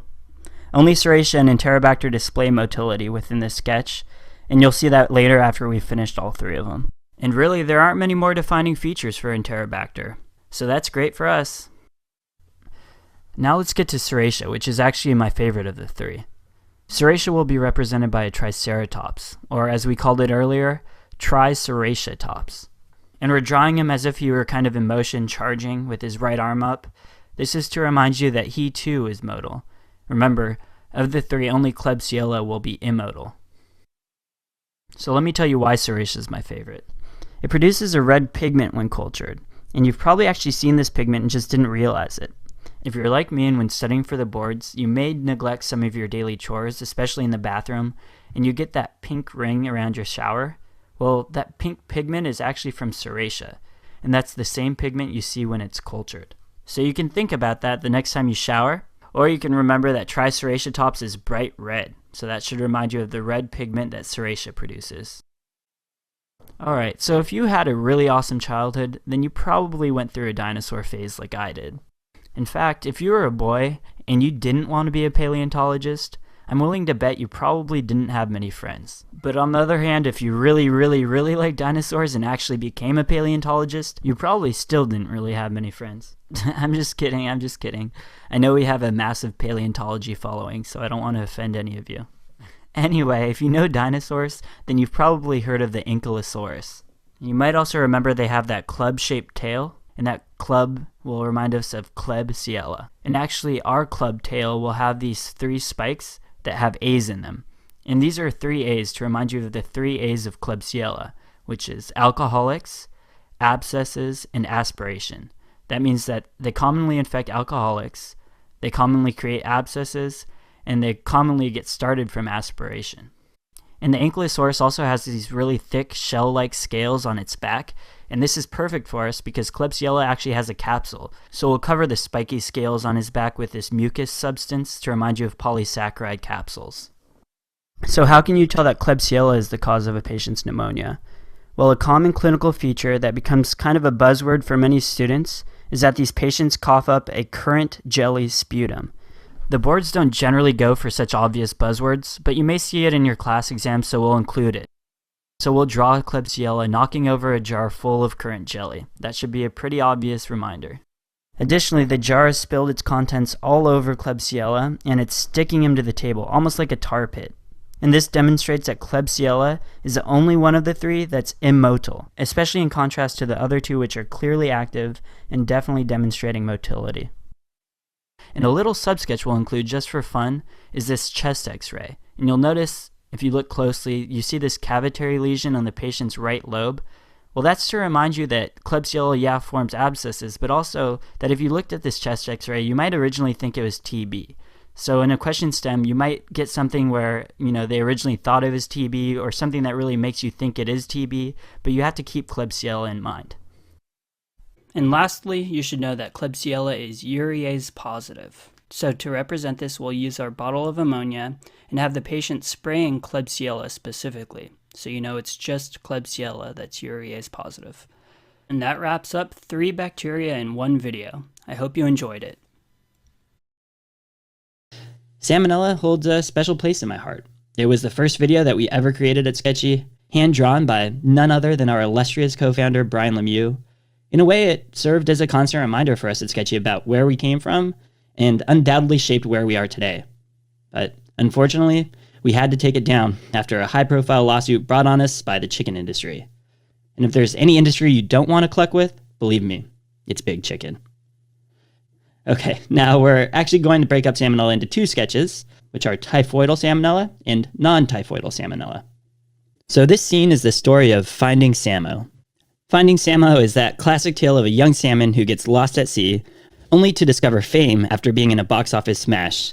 He then leaves behind his friends and family in a trail of destruction fueled by drugs and alcohol. You know the movie. Not to worry, this isn't him, just another poor, hapless fish, but you'll notice the salmon is red and kind of pill-shaped because Salmonella is a gram-negative rod. He's a fast swimmer, just like Salmonella, which are motile, flagellated bacteria. Look at him go. But he can't get far because he's walled off in this fishbowl, just like the polysaccharide capsule, also called an O-antigen capsule, which protects Salmonella. Salmonella can actually live and replicate inside macrophages, which we've symbolized with our recurring macrophage cage. You'll notice that this cage is open because Salmonella is not obligated to live inside macrophages, but it can when it wants to, so it's a facultative intracellular organism. At last, we finally found Samo, and just in time, he's making his great escape through that plate glass window. Oof. Good luck, friend. Macrophages aren't the only cells that Salmonella can enter. Invasive Salmonella serotypes, that's all Typhoidal Salmonella and some types of non-Typhoidal Salmonella, can actually penetrate gut cells and M cells. They do so to get across the intestinal barrier and spread to other sites outside of the GI tract. Another important thing to know about Salmonella is that it's acid labile. An acidic stomach helps the host to resist a nasty infection. But imagine what would happen if your patient is on a PPI. That's right. Suppressing that acid may be enough to allow Salmonella to survive passage through the stomach and become infectious. Luckily, Salmonella generally takes a higher inoculum to cause illness than, say, Shigella, which is acid stable. However, Typhoidal Salmonella actually has a lower infectious dose than non-Typhoidal Salmonella. Ooh, look at that. We're mature enough not to play a fart sound. Duh, I should have known. Anyway, this flatulent fish is to help us remember that Salmonella produces hydrogen sulfide gas, or H2S. This is important because it helps our ability to differentiate Salmonella from Shigella on a special enteric bacterial growth plate called Hectoin agar. On Hectoin agar, Salmonella form black colonies, while Shigella forms green colonies. And that's why we've made these plates black. As a reminder, when we talk about Salmonella, we're talking about serotypes of a subspecies of Salmonella anaerobica. But we want to break down Salmonella to something more digestible, which is why we're keeping more of a clinical focus on typhoidal versus non-typhoidal. This diagram is a simplified depiction of serotype grouping. Notice the typhoidal serotype has a K1 antigen, while the non-typhoidal serotype has a K2 antigen. In reality, a whole host of antigens are used to group the isolates into distinct serotypes. Typhoidal Salmonella, or TS, represented by the Thai food menu, consists of only 2 serotypes, typhi and paratyphi. Stay tuned, you're going to learn a lot about those in part 2 of our fishtail. For non-typhoidal Salmonella, NTS, there are many other serotypes, but we care about 2. Enterididis, also known as Antirrhitas, Enterididis antirrhitas, or Typhimurium, represented here by turmeric. Non-typhoidal Salmonella infections are common in industrialized countries, like the US. See this smorgasbord of food on the table? Salmonella has led to numerous food outbreaks in both fresh and processed food products, including fresh fruit and vegetables, especially lettuces, eggs, milk, peanut butter, and many more. It's also been known to contaminate water supplies. Non-typhoidal Salmonella are zoonotic, and poultry is the primary reservoir. Consuming incompletely cooked poultry or undercooked eggs can result in infection. Many other animals can carry Salmonella too. Reptiles and amphibians are a common source of exposure, especially among children who have them as pets. Okay, let's talk about the illnesses caused by Salmonella. Gastroenteritis is the #1 manifestation of Salmonella. Symptoms include fever, nausea, vomiting, diarrhea, and abdominal cramping. You may have heard about pea soup diarrhea, but really there are no reliable clinical features that differentiate Salmonella gastroenteritis from any other cause. The gastrointestinal disease is self-limited in most cases, but immunocompromised patients can experience more severe disease. So generally, we think of Salmonella as confined to the GI tract, but based on an interplay of host factors and bacterial factors, Salmonella have potential to cross the protective intestinal barrier and spread throughout the body. Salmonella can spread from the GI tract to the bloodstream, depicted by the salmon leaping through the M cells towards the Red River. Bacteremia itself can lead to septic shock and death, or Salmonella can spread to other parts of the body where further complications can ensue. This can happen in the abdominal aorta, depicted by this branching aorta tree by the flowing Red River. Think of Salmonella as a potential culprit if you see fever and back pain in a patient with heart disease in a recent bout of gastroenteritis. Non-typhoidal Salmonella can also be a cause of meningitis, represented by that hot sun setting over the brain tree. It's a very serious complication and carries a high risk of mortality. It can occur in newborns or infants, but fortunately it's pretty rare. If you diagnose an adult with Salmonella meningitis, think of HIV as a probable underlying risk factor. Salmonella can also spread hematogenously to the bones and cause osteomyelitis. Those with sickle cell disease are at risk for Salmonella osteomyelitis, but this complication occurs with many other immunocompromising conditions as well. Also, keep in mind that even though there is an association of sickle cell disease and Salmonella osteomyelitis, Staph aureus is still the most common bacterial cause in these patients. Now that we know all about Salmonella infections, how do we treat them? We can pretty much allow Salmonella gastroenteritis to run its course in little over a week. Yep, like that sign says, no need to reach for antibiotics, and that's because antibiotics are generally not indicated. All antibiotics carry a risk of side effects, and in people who are given antibiotics, Salmonella may actually stick around longer. This is called asymptomatic carriage. However, in cases of severe gastrointestinal Salmonella, we're talking high fever, lots of diarrhea, requiring an inpatient admission, antibiotics may be warranted, and you may also want to use them in immunocompromised patients. If antibiotics are indicated, fluoroquinolones are the preferred choice. And these three axes placed here suggest that the third-generation cephalosporins, like ceftriaxone, are a good alternative. Lastly, antibiotics are absolutely necessary for invasive Salmonella infections. In addition, surgery to drain or debride infected tissue may be needed. If you're anything like what I assume is probably millions of people out there who are just completely devastated, torn apart, and just really bereft about the original Salmonella sketch being taken down, you can always go see it on YouTube. Unless, of course, Big Chicken decides to go take them down too.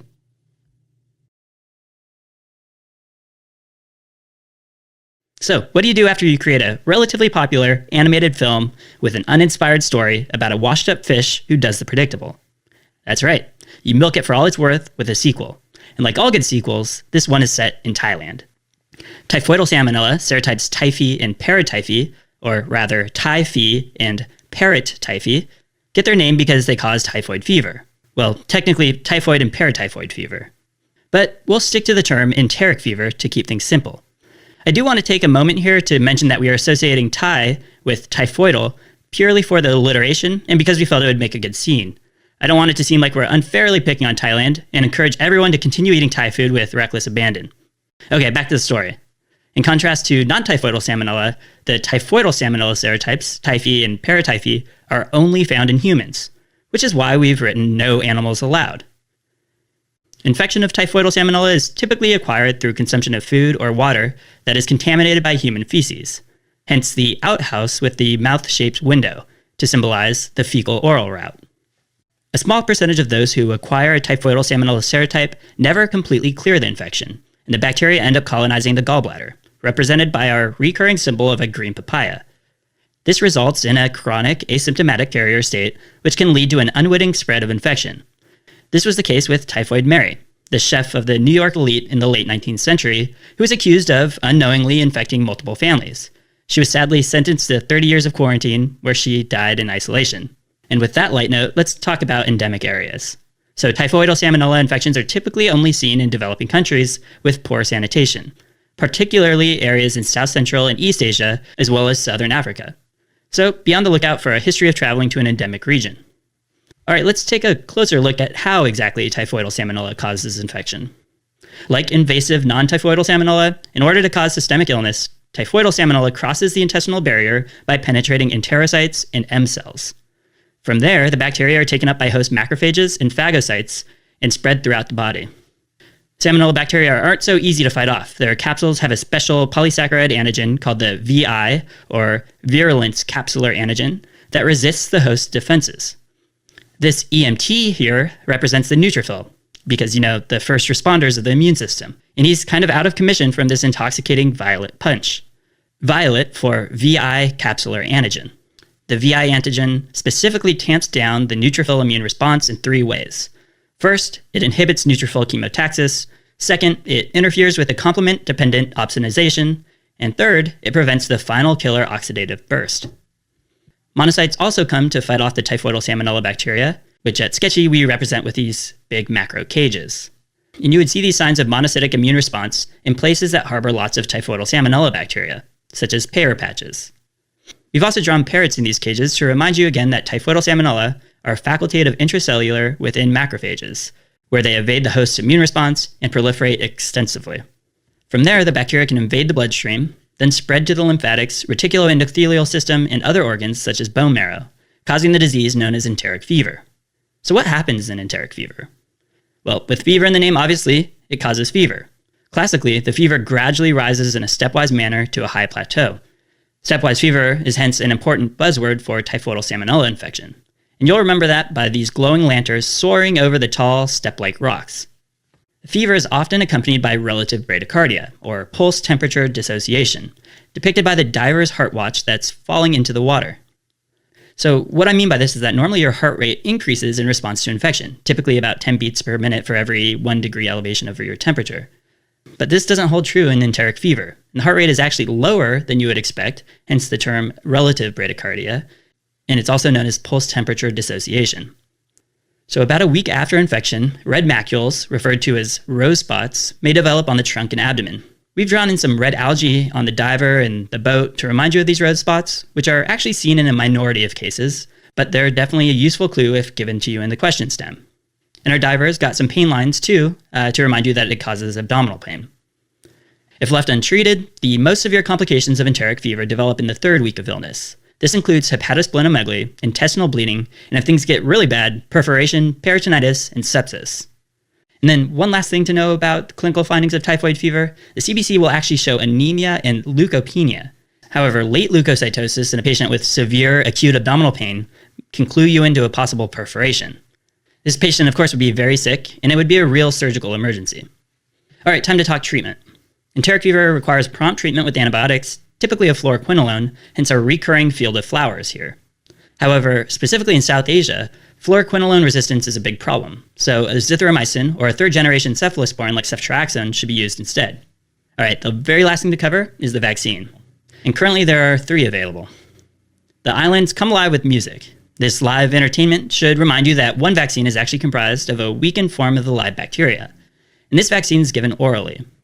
The other option is an injectable version that contains the VI capsular polysaccharide, that same VI antigen we talked about earlier, and we're depicting that here by this kid enjoying a cool glass of refreshing violet punch. Finally, see this rhesus monkey representing Rhesus sardonicus? Well, we've brought him back from our tetanus sketch to remind you that a 3rd vaccine option is actually a tetanus toxoid conjugate. And that means it's a typhoidal VI antigen linked to the tetanus toxoid protein. The tetanus toxoid protein induces a strong immune response, which also then recognizes the VI antigen to provide stronger and longer-lasting protection against enteric fever. Okay, so we've covered a lot in this Salmonella 2-parter. Remember, both typhoidal and non-typhoidal Salmonella have many things in common. The major differences are their epidemiology and the diseases that they cause. Non-typhoidal is associated with animals, while typhoidal is a human-only disease. Non-typhoidal causes self-limiting gastroenteritis, but can go systemic in some at-risk patients. In contrast, enteric fever is a systemic illness with 3 predictable phases of development. Finally, we can control non-typhoidal by good industrial practices, but we can prevent typhoidal salmonella infection in individuals who travel with a vaccine. And that's it for Salmonella. As for Samo, well, we'd love to tell you that he lived out his days in the warm waters of Thailand, but the truth is he was caught in a trolling net shortly after filming this episode, and was sold as store-branded cat food at a grocery store in Cleveland. So obviously there won't be a trilogy. This video will cover Pseudomonas. This is a highly tested bug with a lot of information and associations, so this video is going to be a little longer. The drawing will be a little behind-the-scenes story about a woman very much like Mona Lisa. She's like Mona Lisa, but not quite the masterpiece herself, so her name is Pseudomona.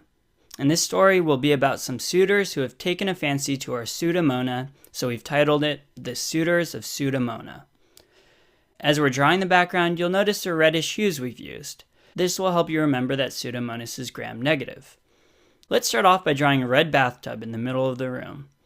This tub will help you remember a lot of overall concepts, so it's a good place to start.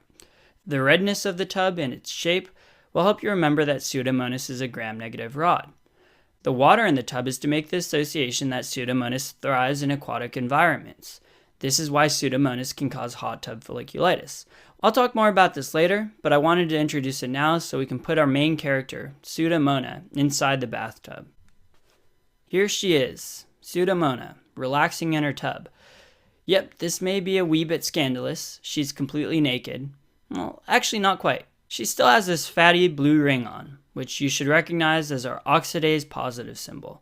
Pseudomonas is oxidase positive. It's also catalase positive, so we'll add our cat, our recurring symbol for catalase positive. And remember the association with catalase and chronic granulomatous disease. Pseudomonas is one of those bugs that really put CGD patients at risk. Just keep that in mind.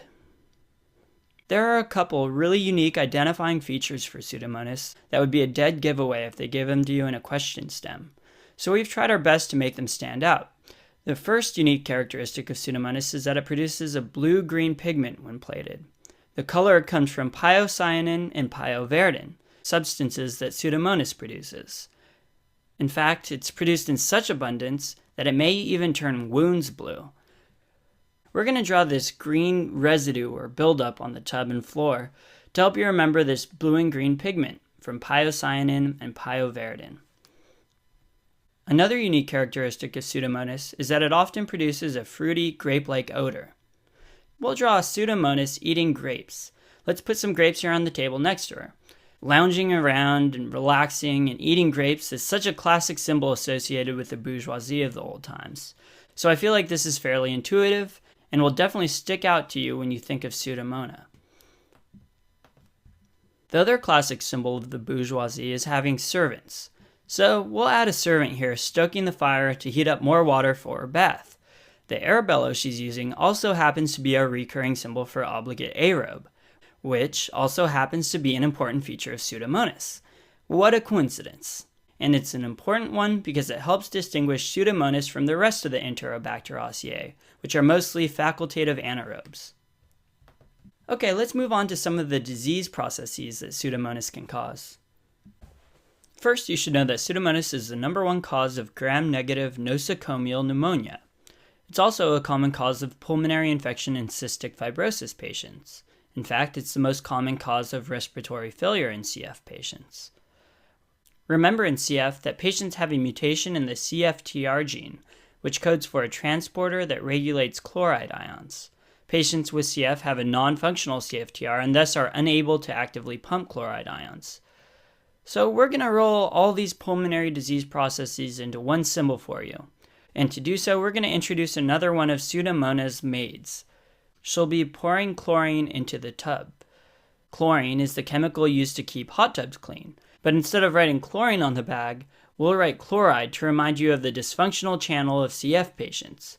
We've also made the servant look like a nurse by adding a red cross to her hat. Making her look like a nurse should remind you of the association with a hospital, or nosocomial infections. Finally, we're having her coughing from the chemical fumes she's creating, and this coughing will remind you that it causes pneumonia in these patients.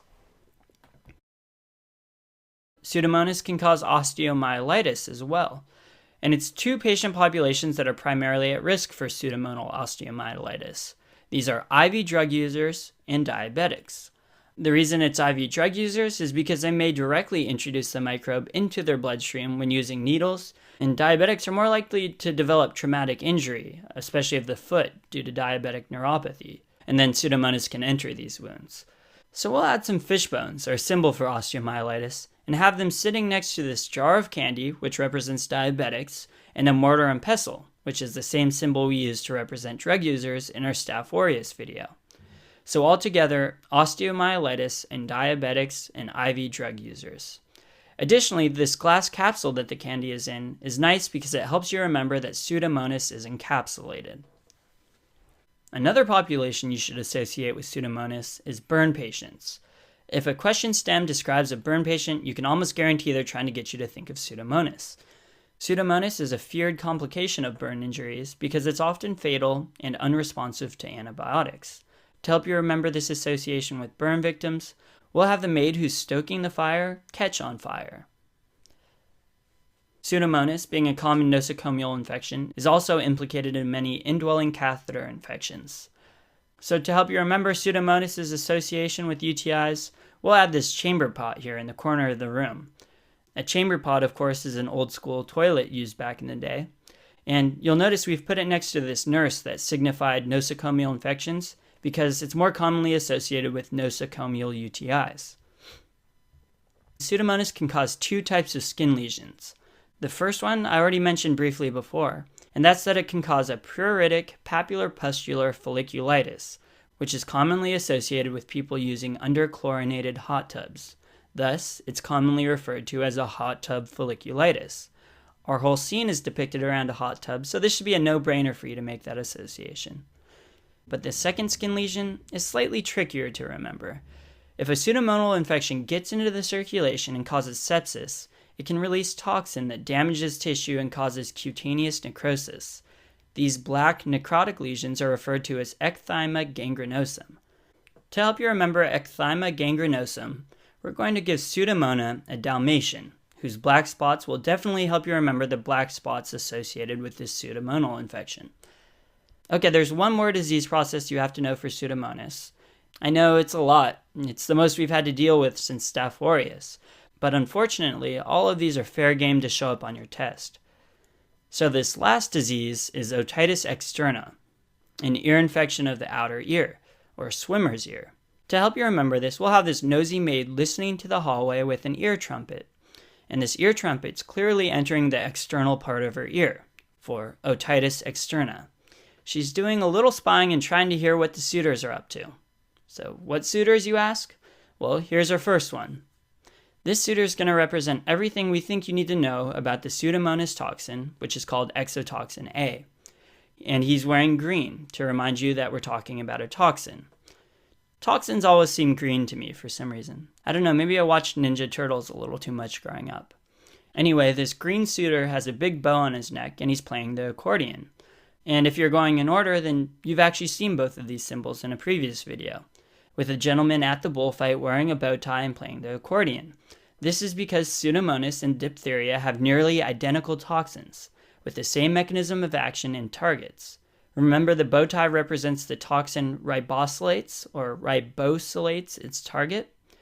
The target is the stretchy or elongating accordion, which represents elongation factor 2.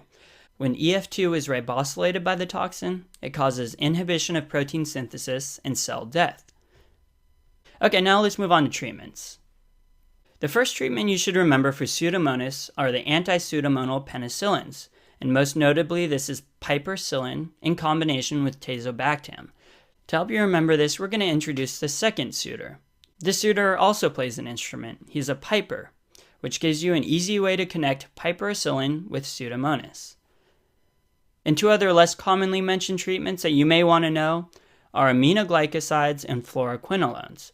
Fluoroquinolones may be especially useful in the case of UTIs caused by Pseudomonas. And aminoglycosides may be used in combination with beta-lactam antibiotics. We'll lump these additional treatment facts into one final suitor. But this suitor doesn't play an instrument. He'll have to make up for it some other way. And he does so by being especially romantic. We'll have him kneeling and extending out a flower for Ramona. This flower, of course, is our recurring symbol for fluoroquinolone. We also have this sai strapped to his belt, and the sai is a recurring symbol for aminoglycosides, or aminoglycosides. And that's it for Pseudomona and her suitors. It's a long one, but if you can remember the image and story, you should be well equipped to recognize and answer questions about Pseudomonas correctly. So last night was Halloween for me, and I actually got a hangover from eating too many Kit Kats. I didn't think that was possible, but I guess it is. And coincidentally, this scene is a Halloween-themed scene. So that means I have to spend the next few minutes talking about candy. I literally am on the verge of vomiting. So I'm going to try to get this over with as quickly and easily as possible. The scene is called Phyllis's Chocolate-Covered Cherries, and it's about Haemophilus influenzae. So the story of the scene is that some kids are trick-or-treating at Phyllis's candy shop. You may notice that we're using a lot of reddish and pink hues for this scene. This is to help you remember that Haemophilus is a gram-negative bacteria. So we've named the store Phyllis's Candy Shop after Haemophilus, or Haemophilus.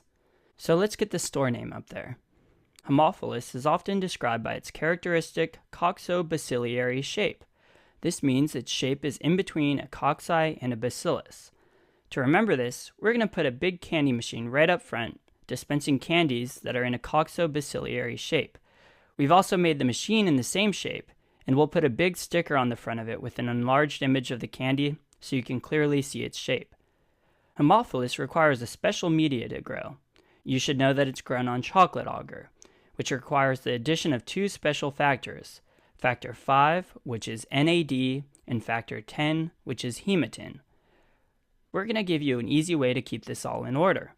We'll make the candy shop specialize in chocolate to help you remember chocolate agar, and we'll add it here on the window. Now we have to illustrate factor 5 and 10 and give you a way to remember what each of them are. First, for factor 5, we're going to turn this circle above the candy machine into a nickel. A nickel is worth 5 cents for factor 5, and the name nickel will help you remember nicotinamide in nicotinamide adenine dinucleotide, or NAD.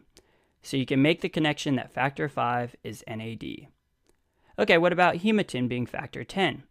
Well, if you remember the 10, you can remember the factor is hematen, or hematin. So to remember factor 10, we'll have Phyllis selling her chocolates for 10 cents, or 1 dime. We'll add the sign here for now, but we'll draw the chocolates in a little later. Before we jump into the diseases caused by Haemophilus, you should know that the infection is primarily transmitted by aerosol transmission.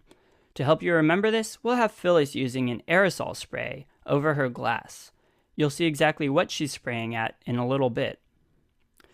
Since these droplets first go to the respiratory tract, it should be easy to remember that Haemophilus can cause pneumonia. But there are 3 more disease processes that you need to know about. And we'll use some trick-or-treating kids in costumes to help you remember them. One of the most high-yield manifestations of Haemophilus infection is epiglottitis. As far as this step 1 is concerned, if you hear epiglottitis, it's caused by Haemophilus. The symptoms of epiglottitis include inflamed epiglottis, inspiratory stridor, and drooling, and it usually occurs in children. To help you remember epiglottitis, we're going to have a child here screaming. He was already on his toes because it's Halloween, and now he's being spooked by the sudden spray behind Phyllis's counter. Notice we're making his epiglottis visible on the bottom of his mouth. We're also making him drooling to help you remember the major symptoms of epiglottitis. Another way they may describe epiglottitis is by giving you the physical exam finding of a cherry red epiglottis. We're really going to hammer this in by changing the name of the store one more time. Now this is going to be Phyllis's Chocolate-Covered Cherries. We'll also have the screaming kid holding an ice cream with a cherry on it that's fallen to the ground. Screw it, let's just fill this entire store up with cherries and chocolate. Alright, that's enough for cherries. Let's move on to the next disease process, otitis media, or inflammation of the middle ear. We're going to have another kid here who's plugging his ears with his fingers because the other kid is screaming. And this is how you'll remember otitis media. Alright, let's move on to the next disease process, meningitis. Meningitis is only caused by Haemophilus when it's the capsular form of the bacteria. And specifically, it's only the type B strain that's associated with meningitis. To help you remember that Haemophilus causes meningitis, we'll have another kid in the store. He'll be wearing an astronaut costume, and more importantly, he'll be wearing our standard recurring symbol, the meningitis helmet. And to remember that it's specifically the type B capsule that causes meningitis infections, we'll have our capsule symbol on the glass case here with a bee flying around it. So that's what Phyllis is spraying that aerosol spray at, and it's also our way to remember B for type B capsule that causes meningitis. That's almost everything we're going to cover for the disease processes. But Haemophilus can also cause other diseases, such as sepsis and septic arthritis, but this is usually more common in patients who are splenectomized. This should come as no surprise to you, because the spleen is required to remove encapsulated organisms. So just like splenectomized patients or sickle cell disease patients are more at risk for strep pneumo infections, they're also at risk for Haemophilus infections. To remember this, we're going to strap some sickles to the two kids here dressed as knights. And these sickles should remind you that patients with sickle cell disease are more susceptible to Haemophilus infections. Haemophilus meningitis has almost all but been eradicated in the US because of vaccination efforts. The vaccine covers only a specific type of capsular antigen, but fortunately it's a type that causes meningitis, the type B capsular antigen. Remember that this is the opposite of the Neisseria meningitidis vaccine. The Neisseria vaccine was for all of the types except for type B. Anyway, so that you remember that there's a vaccine and that it's for the type B capsule, we'll give our space explorer a gun that looks like a syringe, or vaccine. Since he's standing nearest the capsule with the B, you'll remember that the vaccine is for the type B capsule. There are a couple more details about the vaccine you should know. The vaccine consists of a polysaccharide of the Haemophilus capsule conjugated to the diphtheria toxoid, which is a protein that increases immunogenicity of the capsular polysaccharide so that the body can produce a strong IgG response. Additionally, examiners may ask when would be the most appropriate time to vaccinate children, and the answer is between 2 and 18 months. So to remember that the vaccine consists of a polysaccharide conjugated to the diphtheria toxoid, we'll have a sign here that says there's a special for sugar-dipped cherries. We'll bold the dip for diphtheria, and you should be able to recall that it's bound to diphtheria toxoid. To remember that the vaccine is ideally administered between 2 and 18 months, we'll make the cost of the special sugar dip treats to be $2.18. So the 2 and 18 for ages 2 to 18 months. I can't say I necessarily agree with Phyllis's pricing scheme here. Chocolate-covered cherries are 10 cents and sugar-dipped cherries are $2.18, and they're on sale. I think Phyllis needs to spend a little less time making candy and a little more time taking an econ class. Anyway, let's move on to the treatment of Haemophilus. In general, you'd use a beta-lactam antibiotic, and for meningitis or systemic disease, you should remember ceftriaxone. We'll use our ceftriaxone symbol, the 3 axes, which you've seen many times before, and we'll conveniently strap these axes to the back of our kids in the night costumes. There's one more aspect of treatment we need to cover. If a kid is diagnosed with Haemophilus meningitis, rifampin is commonly used for prophylaxis of meningitis in close contacts. So to remember this, we're going to draw a kid wearing a cowboy costume, and we'll have our symbol for rifampin, the rifampin rifle, strapped to his back. And take note that he's not one of the kids that represents any of the disease processes of Haemophilus. He's just hanging out with them. He's a close contact. Remember where else we used our rifampin rifle for prophylaxis of close contacts? That's right, in the Neisseria meningitidis story at the college crime scene. Well, that's it for Haemophilus. I hope you enjoyed this one. A peaceful afternoon in the middle of uncharted Pacific waters has been interrupted by a sudden caterwauling commotion as a plane unceremoniously plunges into the ocean. This catastrophe will set the stage for our discussion of the bacteria previously thought to be harmless, Moraxella cataralis. The ruckus has caused a generally shy moray eel with a striking cat face and sunny disposition, Sketchy's recurring symbol for Moraxella cataralis, to peek out of his cat cave. Coincidentally, M. cataralis is also catalase positive, and has a real thing for Broadway musicals. Meow! Oh dear, looks like the wreckage has been engulfed in flames. As with previous Sketchy lessons, this red glow should highlight the fact that Moraxella cataralis is gram-negative. A gram-negative Diplococcus, that is. The nose of the plane is still intact, though, and looks rather, well, nose-like. A perfect home for our little cat-faced friend. This should serve as a reminder that M. cataralis generally takes up residence in the nasopharynx. It's a uniquely human bug, and nasal colonization is very common in children. Ooh, forget noses, check out that bit of blue bling floating down. This stunner of a blue gem ring means that Moraxella cataralis is oxidase positive. It appears that this bellows fish, symbolizing that M. cataralis is an aerobe, may be interested in expanding his jewelry collection. He also looks like he's using up a lot of oxygen in his chase after the ring. Look at all those bubbles around him. Looks like our aerobic, fine, fishy friend is about to get slimed by those rocks covered in slippery algae as he swims by. That algae, incidentally, represents the fact that M. cataralis is able to form a biofilm which sometimes helps it resist our antibiotics. An additional virulence factor of M. cataralis is seen here in the wreckage of the crash, a broken gyroscope that looks an awful lot like the broken beta-lactam ring planet, Sketchy's recurring symbol for the production of beta-lactamase. This beta-lactamase production can help other lurking pathogens dodge the immune system as well. In fact, Marcescens cataralis is commonly found hanging out with H-flu and strep pneumo. I like to think that when you find them in a culture, they're doing it for the culture. Now, over here, you can see a stray plane wheel sliding through the water like a hockey puck. This is perhaps a low yield, but fairly interesting fact. Marcescens cataralis has a positive hockey puck sign. This means that the colonies slide easy across the agar like a hockey puck on ice, a trait that is totally unique to M. cataralis. I know you're probably asking, why didn't we just make the symbol a hockey puck? Storyline, people! We at Sketchy are renowned for our realistic storylines. A hockey puck in the middle of the ocean? It's simply preposterous. Speaking of realistic, looks like the pilot ejected from the plane and is swimming to safety. And if she looks really familiar, you're not imagining it, it's Amelia Earhart herself, symbolizing otitis media, of course, reminding us that Marcescens cataralis is a common cause of otitis media in kids. Recall that many children are colonized already, so it's really just a hop, or symbolic swim, if you will, through the eustachian tube and into that middle ear. And good thing Amelia exited when she did, because the nose of that plane is looking like it's starting to burn. It's bright red and leaking some gross, gunky stuff. Either that, or it has a sudden case of bacterial sinusitis, which is commonly caused by Marcescens cataralis.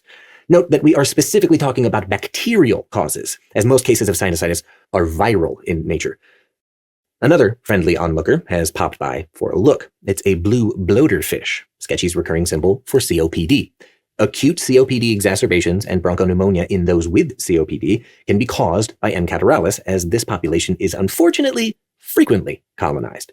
So who will swim forward and provide aid or treatment to our imperiled pilot? It appears the cephalopod swimming by may be just the answer. This cephalopod represents cephalosporins, which are an effective treatment for this pesky bug. Cat-faced eel. Other effective treatments include amoxicillin clavulinate, symbolized here as this lethal combination of a box of ammo and clarinet harpoon falling out of the cargo hold. Let's just doggy paddle out of the way of those things. Oh, what is that smell? Must be those rotting sulfa eggs over there. Ooh, whew. They sure are a potent representation of trimethoprim sulfamethoxazole, TMP-SMX, another antibiotic used to treat M. cataralis. Let's swim over to more fragrant waters. Here are some anemones shaped like flowers, which symbolize fluoroquinolones, to which M. cataralis is also sensitive. For a previously overlooked bacteria, Marcescens cataralis has shown us that it can really pack a punch, and should be considered in a variety of conditions and unsolved aeronautical mysteries. Before we catch up with Miss Earhart, let's do a quick review. Marcescens cataralis is a gram-negative, catalase-positive diplococcus that can colonize the nasopharynx. It's an oxidase-positive aerobe that forms a biofilm, produces beta-lactamase, and has a positive hockey puck sign. Marcescens cataralis is a common cause of bacterial otitis media in kids, bacterial sinusitis, and COPD exacerbations. Treatments for M. cataralis include cephalosporins, amoxicillin clavulinate, TMP-SMX, and fluoroquinolones. Hey, Amelia! Amelia! Miss Earhart? I'm such a big fan. Maybe she can't hear me with her hurt ear. No, don't swim away. Everyone's gonna think you're missing.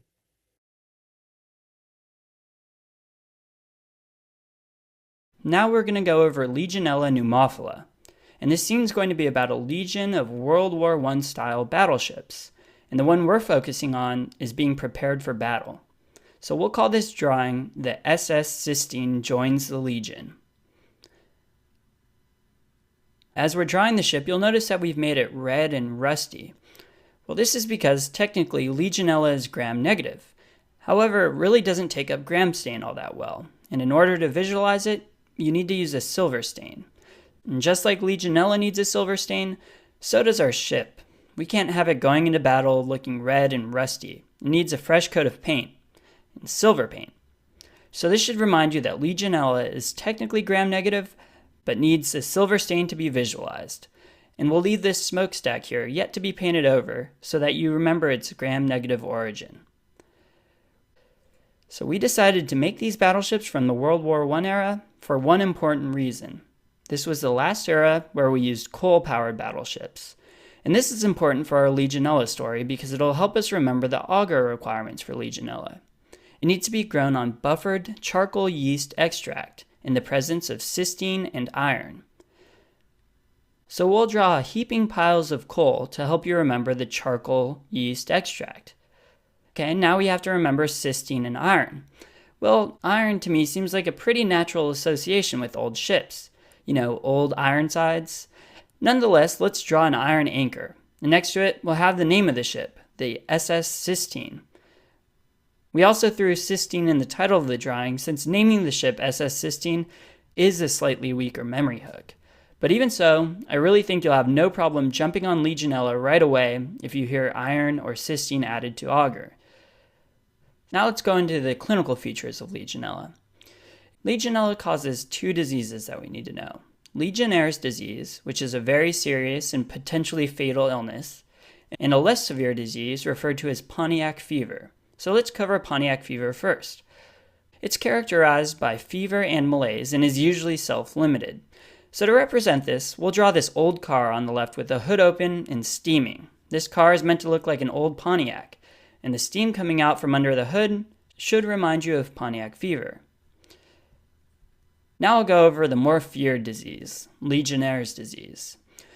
So first, Legionnaire's disease more commonly occurs in smokers. So we'll draw a sailor smoking a cigarette.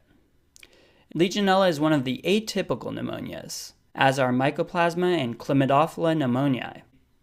And on chest x-ray, Legionella characteristically demonstrates a patchy infiltrate with consolidation of one lobe. We'll represent this unilobar infiltrate by having this sailor holding up a blueprint of the ship's layout. He's looking for where the cargo is stored. Notice how on the blueprints we have two levels of the ship laid out next to each other, oriented vertically? Well, we tried to make these look like lungs, and the cargo storage is highlighted only in one section of one level of the ship, or one lobe of the lungs. However, the X-ray is nothing to hang your hat on for diagnosing Legionella. It's highly variable and could easily look like another type of pneumonia. However, Legionella does have some unique characteristics in its clinical presentation that will easily help you distinguish it from the other two atypical pneumonias. The first characteristic is that Legionnaire's is associated with hyponatremia. So how do we represent hyponatremia? We'll have this sailor moving a big pile of salt onto the ship, but as he's traversing the gangplank, the wheelbarrow tips and spills salt into the sea. So he's wasting salt. And this should make you think of hyponatremia. So if a question stem describes a pneumonia and it gives you all or part of a basic metabolic panel, train yourself to look at the sodium level. If it's less than 130, you should feel pretty confident in thinking it's Legionella. However, they'll probably also give you more clues than just that, one of which could be that the patient's a smoker, and the other clues we'll cover next. The first, a patient with pneumonia who is also experiencing neurologic symptoms, usually a headache with confusion. We'll have this guy who's painting the ship accidentally knock a paint can off of his bench, and as it's falling to the ground, it hits the head of the sailor below. This sailor's clutching his head in pain, which will represent headache and the neurologic symptoms. The other additional symptom that should make you think of Legionella is diarrhea. For board's purposes, if you hear pneumonia with diarrhea and hyponatremia, that really is sufficient for you to go ahead and pick Legionella. So it's really important that this is a strong association for you to remember. So in our story, not only does the painter knock a paint can on the sailor's head, but his brown paint got all over this other sailor's pants, making it look like diarrhea. Finally, the last symptom to remember is much less specific, but patients with Legionnaire's often present with high fever, often greater than 40 degrees centigrade or 104 degrees Fahrenheit. And in our story, in order for a coal-powered ship to work, someone has to scoop coal into the furnace. His close proximity to the hot flames are causing him to look feverish and sweaty, and this will remind you of these high fevers. So now let's say we have a clinical presentation of a smoker with pneumonia, hyponatremia, diarrhea, headache, and confusion. So all of the alarm bells are going off, and we're thinking, uh-oh, this might be Legionnaire's disease. What lab test do we run? Of course, we definitely want to culture the respiratory sputum because that's the most definitive, but that can take 3 to 5 days, and we don't want to wait around that long. So luckily, there's a rapid urine antigen test. Though it isn't quite as sensitive, it still is definitely used. So to help you remember the urine antigen test for Legionella, we'll draw the sailor here, urinating into the water. So now we have the clinical presentation and the laboratory diagnoses down. But how do we treat Legionnaires? Just like the other atypical pneumonias, you can treat them with macrolides. So we'll draw our macrolide crows here, hanging out and observing the commotion. Now macrolides would be a correct answer, but fluoroquinolones are actually suggested to have fewer complications when treating Legionnaires than macrolides, and they're equally as effective. So I really want you to also remember fluoroquinolones as the treatment. You may have noticed we've already included this fleur-de-lis on the smokestack, which is a flower symbol, to help you remember fluoroquinolones. But just to further solidify it, we'll have a sailor handing this girl a real flower. This symbol we've used many times before to represent fluoroquinolones, and we'll do it again now. And lastly, Legionella is oxidase positive. Sorry to wait till the end to include this identifying feature, but we really wanted to give the ring to this girl, so here it is, the oxidase positive blue ring. And that's all for Legionella. This is definitely one of my favorite in the series. Learn it, and it'll definitely suit you well.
Welcome back to our film noir series. My name's not Andrew, and in this video we're going to cover Neisseria meningitidis, the cause of meningococcal meningitis, which is the second most common cause of acute bacterial meningitis.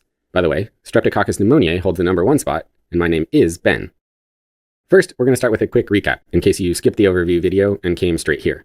As a reminder, Neisseria are gram-negative diplococci. They're oxidase-positive and glucose fermenters that grow on chocolate agar and also grow on VPN or Thayer-Martin agar. You can see increased susceptibility in patients with C5 to C9 complement deficiency because of lack of the MAC complex. Major virulence factors for Neisseria are an IgA protease and pili that demonstrate antigenic variation. All right, let's return to our feature presentation. Our hero, the private eye Mac, is in search of the lost flame, and we're joining her in the study of General Mater. Get it, like Pia Mater, like meninges? Anyway, pay close attention to everything you see, because we've placed all kinds of clues around this scene just for you. Now, the General likes a single malt whiskey, and that should help you remember a singular feature of Neisseria meningitidis, maltose fermentation. Remember that both Neisseria meningitidis and gonorrhea ferment glucose, but only meningitidis ferments maltose. So, what makes this bug so pathogenic? Well, for one, their pili allow them to attach to sticky surfaces, like the mucus-covered nasopharynx, which they can then colonize. Mac's pilus-like earring is hanging close to her nose to remind you of nasopharyngeal colonization. Once they're in there, meningococci can enter the epithelial cells lining the nasopharynx and just hang out without causing any problems. Or they can spread to the bloodstream and wreak havoc. In the majority of cases, the bacteria just stay tucked away inside the nasopharynx, quietly waiting to catch a ride on a sneeze to spread to the next host. And this is called asymptomatic carriage. But when it wants to cause trouble, Neisseria meningitidis can outsmart the host's defenses with a protective capsule that prevents phagocytosis. But it can also shed that capsule to enter the epithelial cell. And that capsule represents a target for vaccines. With modern science, we've now got vaccines that target the capsular polysaccharides to neutralize this foreign invader. With one small but pretty important exception, which is meningococcus type B. Turns out meningococcus type B has capsular antigens that don't appear foreign to our immune system, so it's actually not all that immunogenic. Until recently, we didn't have a vaccine for type B, so type B infections were a big problem. But the marvels of modern medicine came up with a way. Curious how? Stay tuned. But for now, it's time for Mac to really lay her cards on the table. And here's that torn ace card representing IgA protease. IgA protease helps bacteria adhere to mucus-lined surfaces, and this is another reason why meningococcus can colonize the nasopharynx. Now, if you remember from our overview video, the lost flame represents that all-important virulence factor, lipo-oligosaccharide, or LOS. The lost flame is still lost, but Mac is definitely going to get to the bottom of it. But what you should know is that LOS is a potent stimulator of our inflammatory system. It makes our immune system our worst enemy, throwing our hemodynamic, clotting, and metabolic systems all out of whack, which can ultimately lead to septic shock and death. But that's the end of the story. Let's start at the beginning, with transmission. And I do believe that General is transmitting some signals of his guilt. Just look at those drops of sweat. And in fact, let those drops of sweat remind you that, like a lot of respiratory pathogens, meningococcus spreads via respiratory droplets from close contact. Bacteria enter the body through the nasopharynx, and as I said, in the majority of people who contract Neisseria meningitidis, their nasopharynx is colonized and they don't even know it because they don't get sick. But in a small minority, we're talking like less than 1% of people here, the bacteria spread and invasive disease ensues.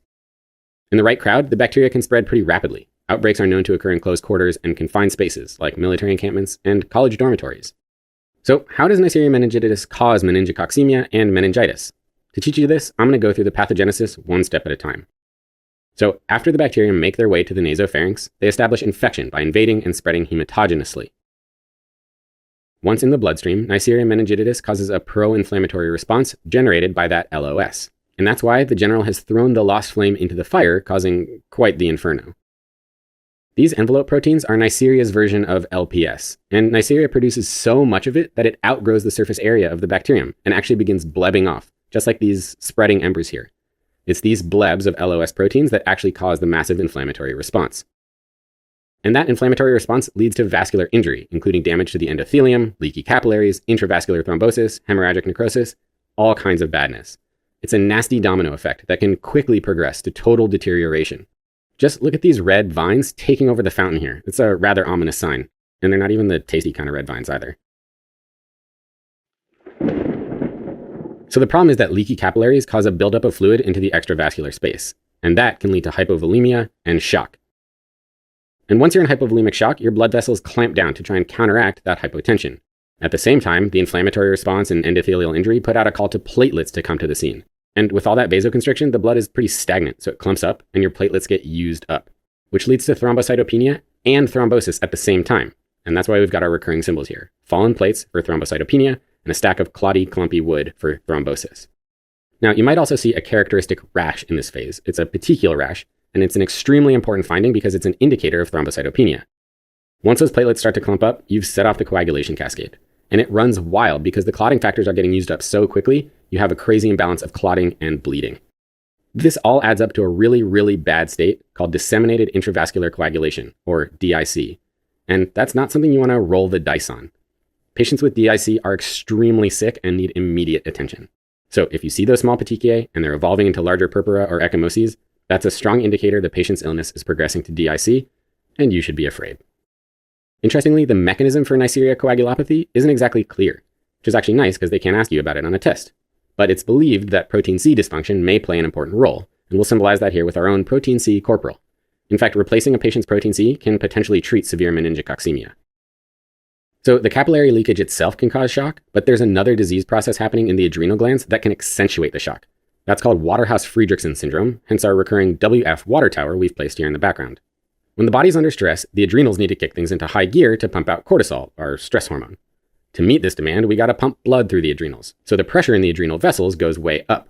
Unfortunately, the adrenal vessels aren't well equipped for such high pressure, so blood hemorrhages out into the adrenal glands. The hemorrhaging itself doesn't contribute much to the shock state because the blood loss is pretty minimal. But in Waterhouse-Friderichsen, the adrenals can't function properly, and the resulting adrenal insufficiency further contributes to the shock and is very often fatal. And what's a telltale sign that the adrenals are shot? Well, you'll see a mixed bag of some pretty deranged metabolites, represented by this mixed bag of snacks. Look for hypoglycemia due to insufficient cortisol, and hyponatremia and hyperkalemia due to low aldosterone. All right, this bug is called meningitis, but meningococcemia can actually occur with or without meningitis. However, once the bacteria are inside the bloodstream, they can spread across the blood-CSF barrier through the cerebral capillary endothelium or choroid plexus, and that can lead to meningitis, hence General Motors' meningitis mohawk statue. But wait, there's more. Even as people recover from their illness, they can have other inflammatory sequelae, so-called immune complex-mediated complications. You might see things like pericarditis or arthritis. The mechanism here isn't very well understood, but these are important complications to be aware of. So what does Neisseria meningitis look like clinically? Well, it tends to start with more of a virus-like prodrome that may mimic other common infections like the flu or strep throat. We'll represent some of these signs and symptoms with the general's sartorial accessories.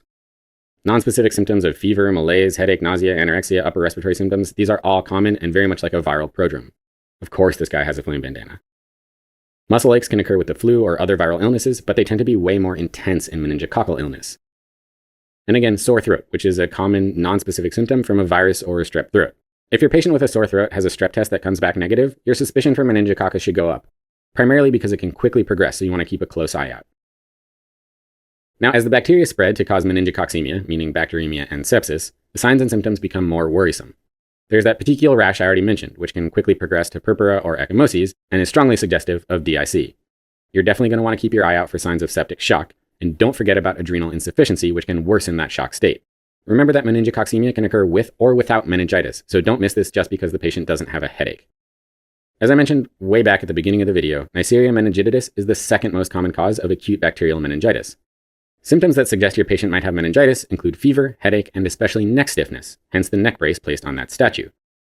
You'll often get a lumbar puncture as part of the workup for meningitis, so look for high protein, low glucose, high whites, and gram-negative diplococci on CSF analysis. And remember, as patients recover, they can have immune complex-associated conditions like arthritis, pericarditis, pleuritis, or vasculitis. Look, the main point here is that Neisseria meningitis can be pretty scary. It's something you don't want to miss. So if you have a clinical suspicion, don't delay. Get cultures and start antibiotics ASAP. And what a nice transition to talking about treatment. The most frequent drug you'll see is a third-generation IV cephalosporin that can penetrate the CSF, like ceftriaxone. Hi everybody, Dr. Mark here. In some cases, penicillin will also cover you. And if the patient is allergic to penicillin or other beta-lactams, chloramphenicol can be used. Of course, this guy has some chloroform stashed away. Since this infection is easily spread by airborne droplets, it's important to give close contacts post-exposure prophylaxis. So we've added our recurring PPX shield here. In this case, a close contact is defined as someone who has had more than 8 hours of close contact with the patient during the 7 days prior to onset of symptoms. The drug most commonly used for post-exposure prophylaxis is rifampin, hence our rifampin rifle. But IM ceftriaxone or ciprofloxacin are also good choices. And thankfully, we now have vaccines to prevent all the important types of meningococcal infection, including serotype B, as I mentioned before. The quadrivalent vaccine, represented by these 4 syringe shooters in this liquor capsule, contain the capsular polysaccharides of 4 serotypes of meningococcus. The conjugated vaccine gives an extra boost to the immune system. In the conjugated vaccine, capsular antigens are linked to a carrier protein, in this case the diphtheria toxoid. Yep, that's right, it's dipped to produce a stronger, longer-lasting immune response. The vaccine against serotype B in particular consists of recombinant proteins, which are proteins found on the surface of the bacterium. Remember, the vaccine is indicated for 10 or 11-year-old kids with booster shots around age 16, and in fact, most colleges will require it if you want to live in the dorms. And keep in mind special patient populations for whom the vaccine is critical, like those without a functional spleen who are more susceptible to Neisseria infections, and those with deficiencies in terminal complement factors since they can't make the membrane attack complex. That's right, Mac's working 5 to 9 to get the job done. And that's it for Meningococcus, the fastest 15 minutes of your life. Don't go anywhere, because we still have a few surprises up our sleeve. Has Mac really closed the case on the lost flame? Stay tuned for part 3, Neisseria gonorrhea. Welcome back to our film noir series. I'm still not Andrew, but I am still Ben, and in this episode we've saved the best for last. That's right, it's Neisseria gonorrhea time. In this scene we'll join our protagonist as, defeated, she heads to the old watering hole, Gonzo's bar, to drown her sorrows. Hey Mac, chin up. Perhaps all is not lost, and what's lost may be found. Well, we can spot a good foreshadowing when we see one, but can you spot a Neisseria when you see it? Remember, Neisseria are gram-negative diplococci. And if you want to know the other common features of the Neisseria genus, head back to part 1. The only feature that will make you extra remember here is that Neisseria is facultative intracellular, hence the 2 red cherries in that mixed drink. And specifically, they're facultative intracellular in PMNs, or polymorphonuclear leukocytes, or as you call them, neutrophils. So if you see a slide with gram-negative diplococci inside a neutrophil, think Neisseria gonorrhea. One other feature is that, unlike meningitis, Neisseria gonorrhea is not encapsulated. Recall that in the Neisseria meningitidis sketch, we had the liquor capsule to symbolize meningococcal capsules. Here, we've placed this obviously broken glass capsule to remind you that Neisseria gonorrhea does not have a capsule. The next thing we'll cover is something that I really hope you already know. Gonorrhea is a reportable, sexually transmitted infection. So we've added this little intimate moment between Mac and her lost flame. Get it? The lost flame. God, we're clever. Like Neisseria meningitidis, Neisseria gonorrhea can develop in asymptomatic carriers. So we've got these carefree folks here. And newborns can pick up the bacteria by direct contact when passing through the vaginal canal during labor and delivery, which can cause a severe eye infection and blindness. But we'll get to that shortly. First, let's cover the clinical features of gonorrhea. As I said, Neisseria gonorrhea is an STI, and as such, the first place it most commonly affects is the genitalia. When symptoms are seen in those with male reproductive organs, they can present as urethritis, prostatitis, and epidermidis. The urethritis often has no presenting symptoms. You might get a hunch only by the presence of white blood cells on urinalysis, hence that leaky tap. This is called pyuria without dysuria. As an interesting side note, you might recall the virulence factor OPA. Turns out bacteria that cause asymptomatic infections express different OPA proteins from bacteria that cause symptomatic and more severe infection. Break that one out at pub trivia. Anyway, who ordered this flaming milk bomb? Let this inflammatory drink remind you of urethritis with symptoms. Symptomatic inflammation of the urethra can present with painful urination, that is, dysuria, and a mucopurulent or milky urethral discharge. If Neisseria gonorrhea travels further up the male genitourinary tract, it can cause prostatitis, which is represented by the appleseed cushion, or epididymitis orchitis, represented by that orchid. So you'll want to think about Neisseria gonorrhea if you see a young, sexually active person presenting with either dysuria and prostate tenderness, or testicular pain and swelling. And that's all I'm going to say about the male reproductive infections. Infections in people with female reproductive organs include urethritis, cervicitis, and PID, but the female reproductive anatomy is slightly more complicated, so we're going to go through each of these in a little more detail. We'll illustrate the clinical manifestations of a urogenital gonococcal infection in those with female reproductive organs with this chandelier. And you'll notice that it looks a lot like a uterus with fallopian tubes and ovaries. We'll start with the more distal sites of infection and work our way up. In people with a cervix, represented by the neck of the chandelier, the primary site of infection is in the endocervix, which can further extend to the urethra and vagina. Cervicitis is more commonly asymptomatic, but its classic symptoms include mucopurulent discharge or postcoital spotting that occurs outside of normal menstruation. Intermenstrual bleeding, such as postcoital spotting, is an alarming symptom, and this usually inspires the patient to, go see their doctor. Since gonococcal infections of the endocervix and urethra often don't present with symptoms, treatment isn't sought, and Neisseria gonorrhea can travel to the pelvic region and cause pelvic inflammatory disease, or PID. Symptoms of PID, like abdominal pain, abnormal vaginal bleeding, and dyspareunia, can be the first presenting complaints of a gonococcal infection. PID can then further progress to the fallopian tubes and cause salpingitis. Interestingly, bacterial lipooligosaccharide is a major virulence factor in the development of severe salpingitis. Salpingitis can lead to even worse complications like ectopic pregnancy and infertility. And yet another complication of PID is the spread of infection to the liver and peritoneum. When this happens, it's referred to as Fitzhugh-Curtis syndrome, which we've brilliantly symbolized with our house band, the Fitzhugh-Curtis trio. This inflammation of the peritoneum can lead to adhesions that stick to the capsule of the liver. These adhesions are long and thin, they're string-like, and so they're commonly referred to as violin string adhesions. Okay, let's talk about another terrible thing gonorrhea does. DGI, or disseminated gonococcal infection, occurs in patients with male or female reproductive anatomy, usually following an asymptomatic urogenital infection. Neisseria gonorrhea can colonize the synovial fluid, causing purulent arthritis, hence the cracked piano leg here. Something that's a little tricky here is that synovial fluid cultures are falsely negative more than half the time, and so you can't use those alone to diagnose a gonococcal joint infection. In addition to septic joints, a disseminated gonococcal infection can present as a triad of polyarthralgia, tenosynovitis, and dermatitis. Polyarthralgia can involve the knees, ankles, and wrists. Tenosynovitis commonly affects the tendons in the wrist or the Achilles tendon. And dermatitis, the last clinical feature of the DGI triad, typically presents as hemorrhagic papules and pustules. Despite the fact that we all know that gonorrhea is an STI, it doesn't actually exclusively affect sexually active adults. That's because if a pregnant person has an untreated gonococcal infection, they can pass the infection onto the baby during delivery. In the baby, this can manifest as a purulent conjunctivitis, aka ophthalmia neonatorum, which typically presents within the first 5 days of life. Viruses and other bacteria such as chlamydia can also cause this, but in contrast to early gonococcal eye infection in the newborn, chlamydia usually presents later, about 5 to 14 days after birth. So gonorrhea is early and chlamydia is late. We typically try to prevent this infection by applying some erythromycin ointment to the baby's eyes. Now that you know the ways a gonococcal infection can present, let's briefly cover diagnosis. A urine, urethral, or endocervical specimen can be gram-stained and cultured. But the test of choice is nucleic acid amplification testing, or NAT, because of its high sensitivity and production of rapid results. So we've thrown some NATs into this otherwise swanky bar. Alright, on to treatment. The therapy of choice for gonorrhea is a single intramuscular dose of ceftriaxone, represented by a recurring 3 axes symbol. But here's a little trick. Although ceftriaxone is all you need to successfully treat gonorrhea, if a question asks what you'd prescribe for a gonococcal infection and you select ceftriaxone only, you're going to be wrong. And that's because patients with gonorrhea are very likely to have a chlamydia co-infection. For the right answer, take a look at this wall art featuring 3 recurring sketchy symbols. Our clam lady, a cyclist, and a crow. That's why they call it the art of medicine. So when you start a patient on treatment for a gonococcal infection, you also assume they have a co-infection and treat them for chlamydia as well, with either doxycycline or a macrolide like azithromycin. Lastly, since gonorrhea is a sexually transmitted infection, counsel your patients on barrier methods such as consistent condom use.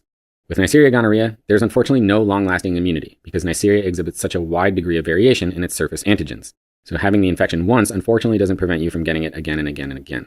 That means prevention is key.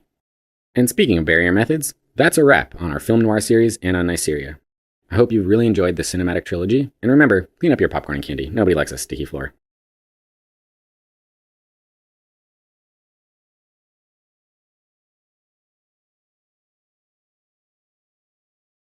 In this chapter, we'll be covering 3 genuses of spirochetes. The term spirochete refers to bacteria that are spiral-shaped.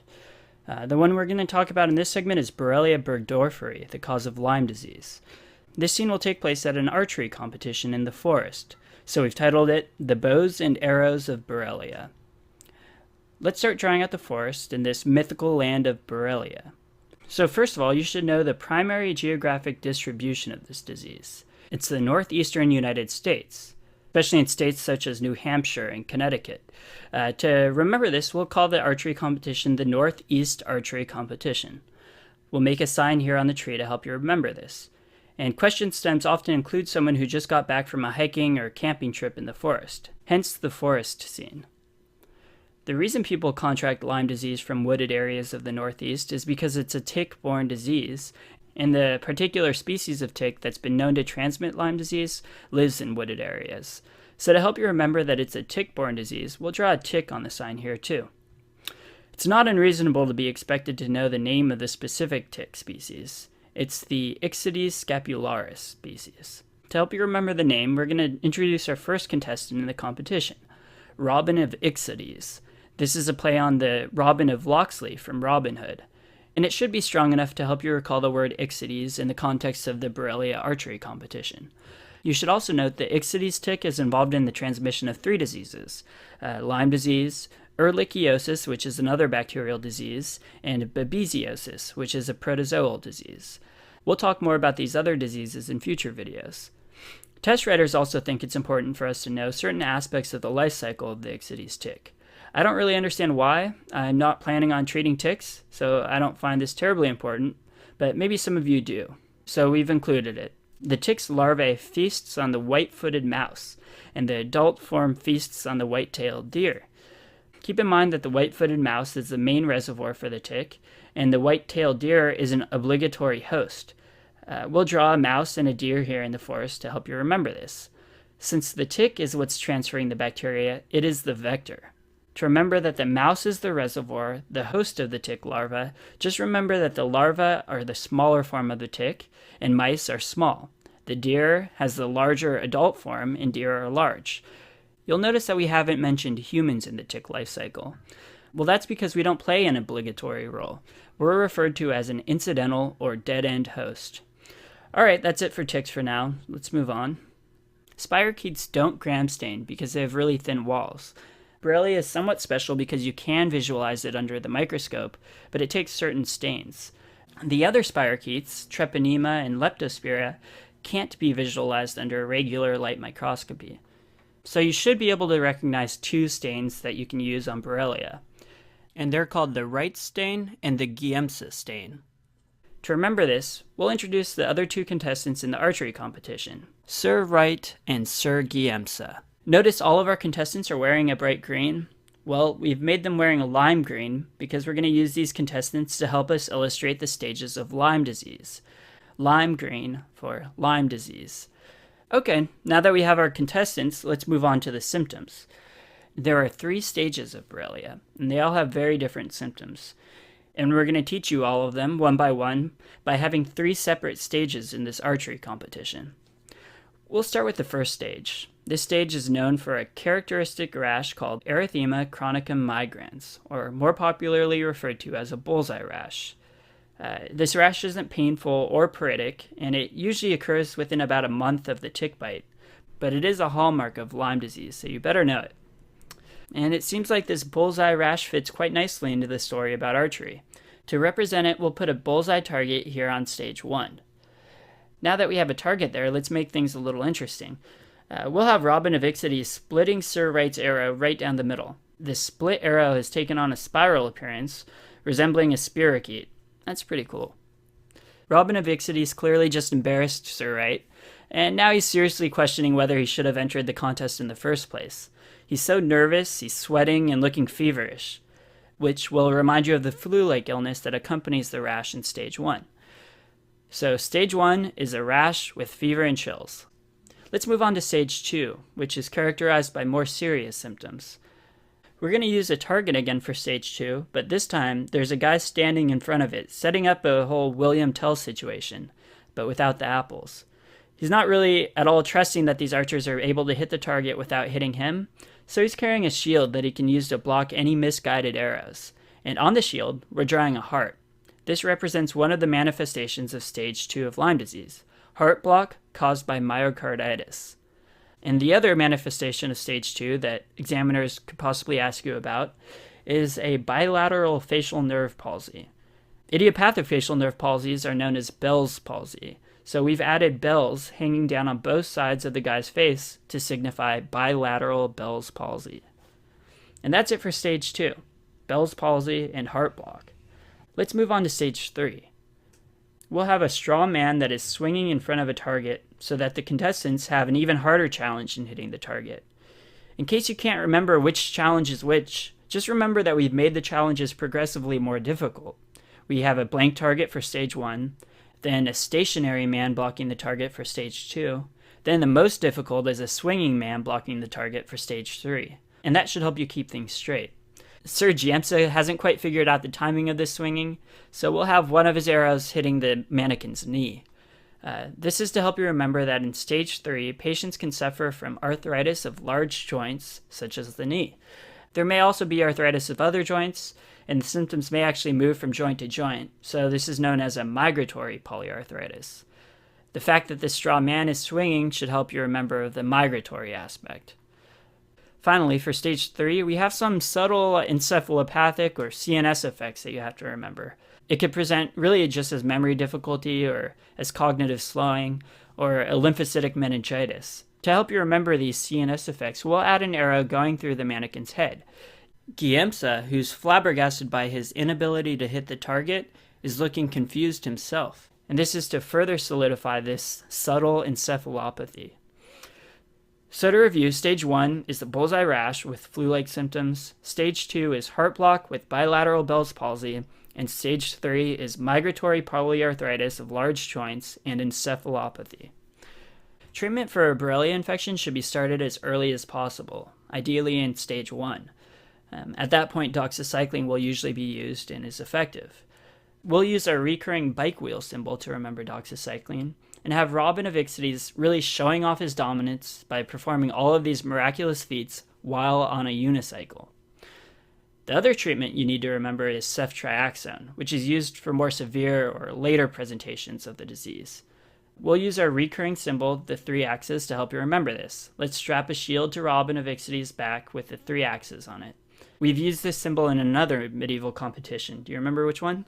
That's right, there's a symbol in Strep Pneumo tournament. And that's it for Borrelia burgdorferi. Learn it so well that you forget where Robin Hood is really from. From now on, it's Robin of Ixodes. Then, be sure you can recall each of the 3 stages, and remember that hint I give you about them being progressively more challenging so that you'll always be able to keep them straight. And that's all. In this video, we'll be covering Mycobacterium tuberculosis. We have a lot to cover in this story. A lot. Like, if you're planning on watching it all in one sitting, I'd consider DVT prophylaxis. But we did try to pick a theme that would keep it interesting. It's a story that takes place in the Wild West, and it's called Shootout at the TB Corral. Let's start off by drawing the scene's background and talking about some general characteristics of Mycobacterium tuberculosis. First of all, you should know that TB stains acid-fast. This means that it takes up carbylfuchsin stain. Our symbol for acid-fast, if you remember from the Nocardia video, is the acid-fast quick-draw gunslinger.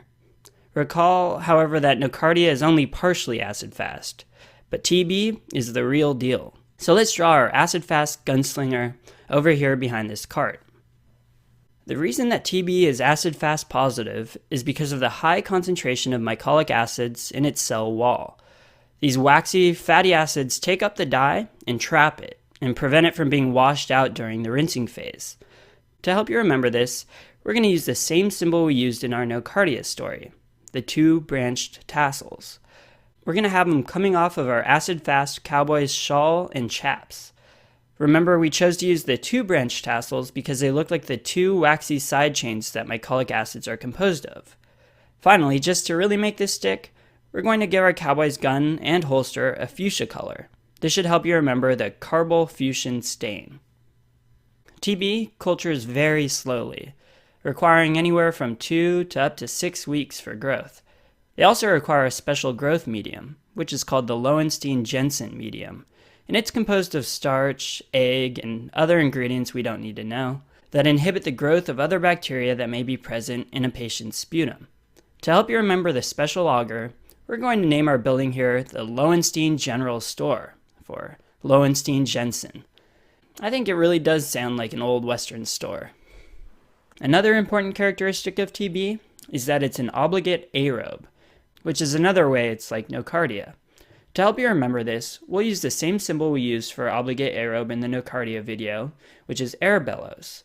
We'll have a sign up here on the general store advertising that they have some air bellows in stock. Again, this is for obligate aerobe. We're going to stop talking about virulence factors for just a second to talk about transmission, which is key for our understanding of other virulence factors. TB is transmitted from human to human through respiratory droplets. Once it's infected someone and fails to be immediately cleared by the immune system, the microbe primarily resides and proliferates in macrophages. To remember this, we're going to draw a cart here with the macrophage cage that we originally used in Salmonella. We'll get back to the progression of the disease in a bit. We've still got a few more virulence factors to cover. Aside from mycolic acids, the Mycobacterium cell wall also contains some glycolipids that are involved in the clumping of the bacteria into a serpentine-like formation. These structures are essential for virulence. If a strain doesn't form these serpentine shapes, then it's not virulent. Another name for these structures is cord factor. So what exactly does cord factor do? Well, it has several functions, but its role is to protect the bacteria from being destroyed. It does this through eliciting granuloma formation by increasing TNF-alpha and other inflammatory cytokines. This will, in turn, activate other macrophages. Wait, what? How does this protect the bacteria if it's activating the immune system? Well, sure, the bacteria can't spread anymore, but it also allows the bacteria to remain walled off inside a granuloma, which is created by these newly activated macrophages. To remember the cord factor, we're going to give our cowboy a lasso. This shape should help you recall the serpentine shape of the cord factor. We'll have him wrapping up the driver of this macrophage cart to remind you of its interactions with macrophages. The last virulence factor we're going to discuss are sulfatides. These are actually what allow TB to survive inside cells like macrophages. These sulfatides prevent phagolysosome fusion, thus sparing the microbe from exposure to lysosomal hydrolases. The sulfatides accumulate in the phagosomes and create incompetent secondary lysosomes, which are then unable to fuse. To help you remember this, we're going to draw different sized dust clouds here behind our cowboy. We've placed them near these spurs on his boots. The spurs are supposed to represent sulfatides, and these dust clouds are the lysosome and phagosomes that are kind of floating around on their own and not coalescing into one big cloud, or phagolysosome, which is what happens when TB accumulates sulfatides. And that should be strong enough to help you recall the mechanism of this virulence factor. Okay, now that we've covered the important virulence factors, let's go through the progression of TB. Once someone's infected by TB, they have what's known as a primary infection. After this primary infection, there are essentially three different outcomes. One is a healed latent infection. Another is that it can cause a systemic infection that can be particularly severe. And finally, the third possibility is that an infection that once was latent reactivates later in life. Okay, let's talk about primary infection first, which affects the lungs, and is primarily either the lower or middle lobes of the lungs. After the primary infection heals, the lesion becomes fibrotic and eventually calcifies, as do the nearby draining lymph nodes. And together, this forms what's called the Gone complex, which are visible calcifications of the lung parenchyma and hilar lymph nodes that can be seen on chest x-ray. We're going to help you remember all of this with a cactus. Let's draw it back here on the left. We tried to make it look lobular, like lung lobes. Notice 3 lobes on the right and 2 on the left? We have bullet holes here going through the middle lobe to remember where primary TB occurs. We've also added red cactus fruit here in the region of the hilum to help you remember hilar lymph node involvement. And to remember that these signs together are referred to as a Gone complex, we'll make this building behind the cactus a gun store and call it the Gun complex. TB specifically creates the caseating type of granulomas. You should have learned or will learn about this in your pathology course, but just to review, granulomas are basically formed in an attempt to wall off an area of infection. They are characterized by a collection of activated macrophages, or Langerhans giant cells, and in the case of tuberculosis, there's a central area of caseating necrosis.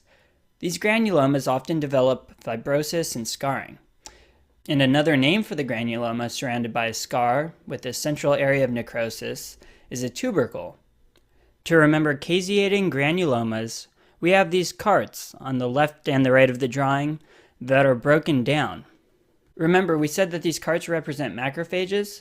Well, the broken carts that are falling apart represent necrotic macrophages. The cart on the right is filled with potatoes, which are a type of tubers, which demonstrates that Mycobacterium tuberculosis resides within these granulomas of broken down necrotic macrophages. Before moving on, let's first discuss primary infection symptoms. Contrary to popular belief, primary infection doesn't present with much more than a prolonged fever and is most commonly in children, in areas that are endemic to tuberculosis. It's also important to know that most cases of primary TB resolve, heal by fibrosis and calcification, and become latent. To remember primary TB's association with children, that usually resolves by fibrosis, we'll draw a kid down here on the left side, sleeping in a burlap sack. The sleeping kid should remind you that it often resolves and becomes latent, or it hibernates for a while. Also, the sack made of burlap, which is a really fibrous material, is to remind you of the fibrosis that occurs. Also, notice he's sleeping against a shovel, and the shovel's going into the ground the same way a needle goes into the skin when you're given a TB skin test. This is a link to remind you that if someone gets a primary infection, they then develop a positive tuberculin skin test, or a positive PPD. This manifests as a wheal on the skin where the TB particles are injected. The lump is due to the type 4 hypersensitivity reaction, and this wheal is represented by this lump of dirt that the shovel's created. You should also take note that the tuberculin skin test can be positive in an active infection, a latent infection, or if the patient has ever received a vaccine known as the BCG vaccine. The BCG vaccine is developed from attenuated Mycobacterium bovis. Its effectiveness is variable, ranging from only 0 to 80% effective, so we don't routinely give it in the US. All you need to remember, though, is that it can cause a positive tuberculin skin test, even if the patient has never been exposed to TB. Remember I said there were 3 ways TB can progress after a primary infection? And we just learned about one of those paths, the latent infection. I mentioned that most cases of primary infection will heal and become latent. However, there are a few cases that can progress systemically, causing bacteremia. When this occurs, TB can seed almost any organ in the body, commonly affecting the bone, liver, and lymphatics. And this is a very acute, very dangerous process that can quickly progress to death. And this process is called miliary TB. The presentation is variable depending on the organ affected. So if you see a kind of fulminant multi-organ failure in a patient, especially an immigrant from an endemic area, keep miliary TB on your differential. To remember miliary TB, we're going to put millet seeds pouring out of this cart here on the left. Millet's a small grain, and when it's spilled, it can get almost anywhere, which should help clue you into the fact that miliary means it can seed multiple organs. Millet was a grain that was consumed in the days of the Wild West, so it fits well here. We'll also put a sign in the grain that says millet, so you don't forget it. And to associate miliary TB with being a potentially lethal infection, we're going to put a cow skull here on top of the seeds, a grim reminder of this serious infection. So now we've covered 2 of the 3 paths a primary infection can take. Now we'll talk about the last possibility, reactivation of a latent infection. Fortunately, most people with latent TB don't reactivate. Reactivation is only seen in about 5 to 10% of people, and its association is with a state of immunosuppression, such as with HIV, old age, and cancer. The mechanism by which immunosuppression causes reactivation is through the downregulation of TNF-alpha release. Recall that TNF-alpha is a pro-inflammatory cytokine that causes the infection to be contained. If that were then to be neutralized, the infection would spread again. To remember this specific mechanism of host defense downregulation, let's draw a guy here in the middle of the gunfight strapped to barrels that say TNF, as if it were a keg of TNT. This bound, defenseless guy tied up to a TNF keg is to remind you that your immune system is defenseless if its TNF is inhibited. A particularly clever way to test your understanding of this concept may show up on a microtest or a farm test. And this is that if you want to start a patient on a TNF-alpha inhibitor, such as infliximab, you should first screen them with a PPD to make sure that you're not putting them at risk for reactivation of TB. When TB reactivates, it primarily affects the upper lobes, as opposed to the middle and lower lobes during a primary infection. To help you remember this, we're going to have a second cactus on the right side. The cactus will show the anatomical location of reactivation. So just remember, reactivation is on the right side of the drawing.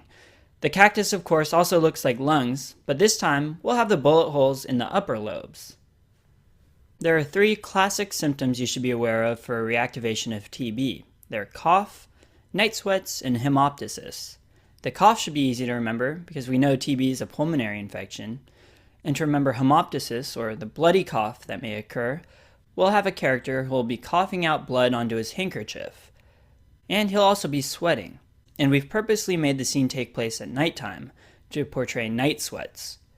And finally, he's inside the macrophage cart just to hammer the point in that reactivation originates from within macrophages. Also, many patients experience cachexia, which is wasting and weight loss, and this is because of the TNF-alpha produced in response to cord factor. TNF-alpha promotes wasting. Aside from these classic symptoms, reactivation TB can affect other places in the body. Let's talk about two common areas, the skeletal system and the CNS. First, let's cover the skeletal system. Pott's disease is when TB has infected the spinal column. Usually, multiple vertebrae are affected, and there is demineralization of the bone with soft tissue swelling, which causes pain. It can progress to abscess formation, spinal deformities, and weakness due to loss of support. We're going to draw a stack of pots here, and these pots, for Pott's disease, really resemble vertebral bodies stacked on top of each other, and we've made them cracked and damaged on multiple levels. For some reason, I've been pimped on this point quite a few times. What is the disease called when TB affects the bones?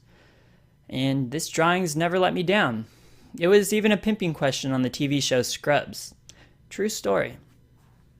Now, CNS involvement is seen in about 10 to 15% of patients with reactivation, and this can manifest as meningitis or as a tuberculoma, which is a cavitary lesion in the brain. To help you remember this, we're going to draw another character here fighting with our cowboy, just below the reactivation cactus. He'll be hiding behind this cart with his hat getting shot off. And the bullet hole in the hat is to help you remember CNS involvement with possible formation of a cavitary lesion, or tuberculoma. Remember, we also use this hat with a bullet hole going through it in our Nocardia video. Alright, we finally move on to the treatment of TB. Hang in there, almost done. TB is often resistant to multiple drugs and has the potential to become even more resistant because the treatment period is very long. So in order to prevent further drug resistance, TB is treated with a combination of drugs. The combination you need to remember for your exam can be remembered with the mnemonic RIPE. R for rifampin, I for isoniazid, P for pyrazinamide, and E for ethambutol. To help you remember the mnemonic, we're going to put a sign here on the card of taters. The sign will say RIPE taters, and that should be strong enough for you to recall the treatment regimen. Finally, we'll finish up this story with prophylaxis of patients with latent TB. There are two main drugs used for prophylaxis, rifampin and isoniazid. And conveniently, these are the first two drugs in the RIPE mnemonic, so we'll highlight those two letters for you.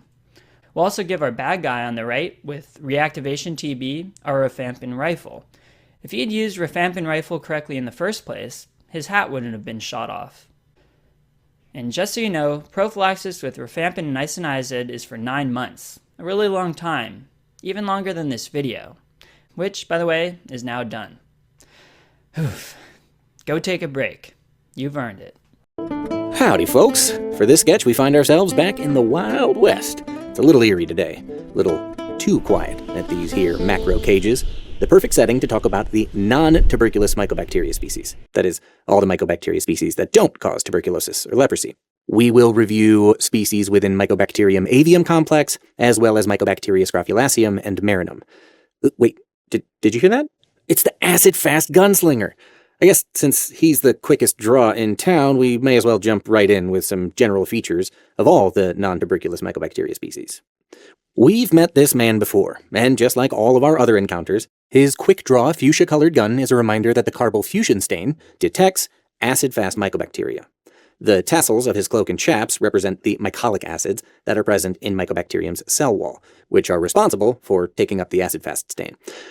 Like their brethren, the tuberculous mycobacteria, these non-tuberculous bacteria like to invade macrophages, represented by our recurring macrocage, and form granulomas. Without going too much into the pathophysiology and immunology, it's an important way these organisms escape detection from the immune system. Now, let's take a closer look behind bars.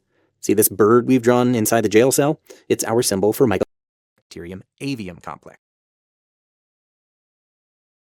And Mycobacterium intracellulare. The bird works as a symbol for both MAC and M. avium, while the fact that it's inside should remind you of intracellulare. MAC organisms were first identified in chickens in the late 1800s, but wasn't till that it was realized that they could infect humans, though human-to-human transmission is unlikely to occur. They're naturally found in dust, soil, and water, and infection spreads by inhalation, ingestion, or inoculation via the respiratory or GI tract. Now, for the clinical presentation.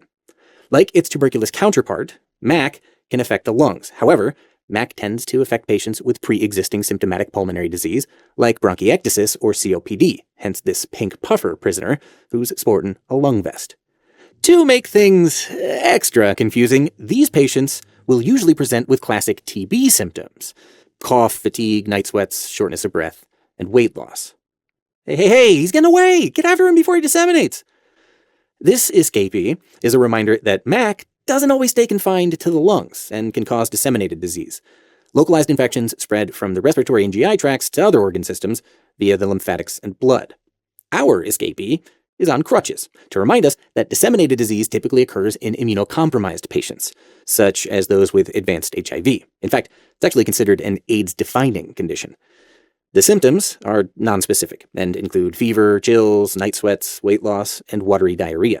On exam, you may note hepatosplenomegaly and lymphadenopathy, and labs may show leukopenia, anemia, elevated alkaline phosphatase, and elevated lactate dehydrogenase. The final clinical manifestation of MAC is cervical lymphadenitis, but since this isn't something that is commonly tested, we didn't include it in our memory palace. But keep in mind that immunocompetent people are more likely to develop cervical lymphadenitis over disseminated disease. Uh-oh. It appears our gunslinging anti-hero has caught the sheriff's attention. And speaking of the sheriff, the ring of pill bottles that she's carrying is a reminder that MAC is often multi-drug resistant. Therefore, it's much less susceptible to the usual anti-tuberculosis drugs, so a combination of agents is used. Besides starting antiretroviral therapy in HIV patients, if they haven't started already, you'll want to give a typical combination: a macrolide such as clarithromycin or azithromycin plus ethambutol. Macrolides are represented by our recurring and ubiquitous macrolide crows, and you can remember our sheriff's name, Ethel, for ethambutol. If there is a high chance of multi-drug resistance, your patient does not respond to antiretroviral therapy, or has a high mycobacterial load, you can consider giving a third agent such as rifabutin. Rifabutin is related to rifampin, hence our rifampin rifle. Let's hope this situation is treated well, and we can gallop off in peace. But before we do, let's go over just a few more things, such as prophylaxis. HIV patients who are not on ART and have a CD4 count less than 50 should receive a macrolide, like azithromycin, for prophylaxis against MAC, which is why this macrolide crow is sitting on a 50 miles per hour speed limit sign.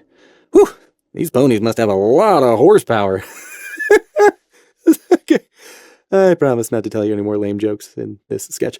So let's wrap up this section by going over two non-tuberculous mycobacterium species: Scrofulaceum and Marinum. Aw, look at this kid lifting up this puppy by his scruff. These cuties are our symbol for Mycobacterium scrofulaceum.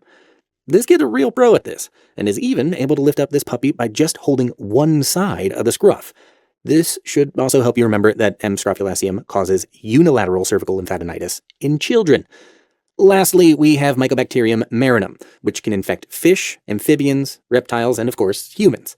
Over yonder, we have this horse straw filled with water, which should help you remember marinum. Since this water's all dirty, it shouldn't be surprising to you that marinum is spread by contaminated water. We also added a fish jumping out of the water to help you remember that aquarium fish tanks are usually the culprit, and can also spread to humans from infected animals, like fish. Oof, this one's a biter. Bad news for this guy is good news for us, as his red swollen hand should help us remember that M. marinum infections typically involve the skin, and test writers often mention an aquarium handler who presents with a hand infection. They may even be talking about this exact guy. Well, that's it for now. See? I told you the Wild West doesn't stay quiet for long. So, until the next adventure.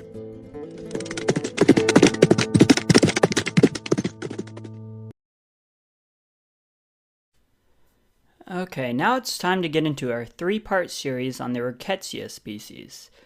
And this means we'll have a general review of the Rickettsia genus, and then go into talking about Rickettsia rickettsii and Rickettsia prowazekii. I know it sounds like a mouthful, but luckily it's not that complicated. Our scene for the Rickettsia genus will be revolving around a tennis match, and this is going to take place inside of a stadium. We've made it all happen inside of a stadium as opposed to outside, because Rickettsia is obligate intracellular. We've also made all of the crowd inside the stadium wearing all white, and this is to represent that it doesn't take up gram stain very well, even though it is technically classified as a gram negative. Okay, let's get to drawing out our characters. We'll start by drawing a tennis coach over on the right, holding out an energy drink called NAD+. And the coach symbolizes the main reason why Rickettsia is obligate intracellular. These bacteria are unable to produce two important energetic compounds, and instead they get them from eukaryotic cells. And we need to know what these two compounds are. First, the word coach has CoA in it, as indicated on his shirt. And CoA is one of these components necessary for bacterial replication. The energy drink labeled NAD+, will remind you that NAD+ is the other substrate important for bacterial growth and replication. Now let's give Coach a basket of tennis balls, a staple of all tennis coaches. Notice we've drawn the balls to look deflated and somewhat ovoid. Well, this is because Rickettsia are described as having a coxobacillary shape, or shaped somewhere between a cocci and a bacilli.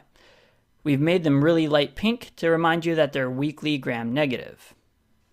Now let's draw in our world-famous tennis champions, Wheel and Felix. The Wheel-Felix test is an agglutination test used to diagnose rickettsial infections. It specifically tests for the cross-reactivity between Rickettsia species and Proteus vulgaris. Unfortunately, the test is not that sensitive or specific, but it's still a commonly tested concept. So we have Wheel and Felix here to help you remember it.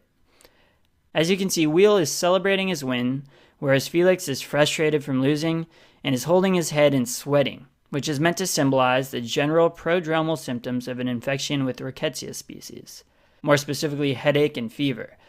However, a more unique symptom that you should associate with rickettsial infections is vasculitis. To represent vasculitis, we'll make the strings of the tennis rackets and the net bright red to make them look like thin blood vessels of capillary beds. They're broken to symbolize their inflammation and destruction from vasculitis. Notice around these rackets here, the clay court looks granular and bumpy. This is meant to resemble the rash that comes with these vasculitides. We'll talk a little bit more about these rashes when we talk about the two groups individually. Finally, let's talk treatment. Ricketsias are generally susceptible to doxycycline and other tetracyclines, and this is the drug of choice. So we'll add a sponsor for this tournament, Ricketts Tires. The wheel we've drawn is shaped like a bicycle wheel, as is the wheel on the tennis ball basket. These bike wheels are our recurring symbol for doxycycline. And that's all. So that's a brief overview video of the Rickettsia genus. In the next couple of videos, we'll detail two important Rickettsia species.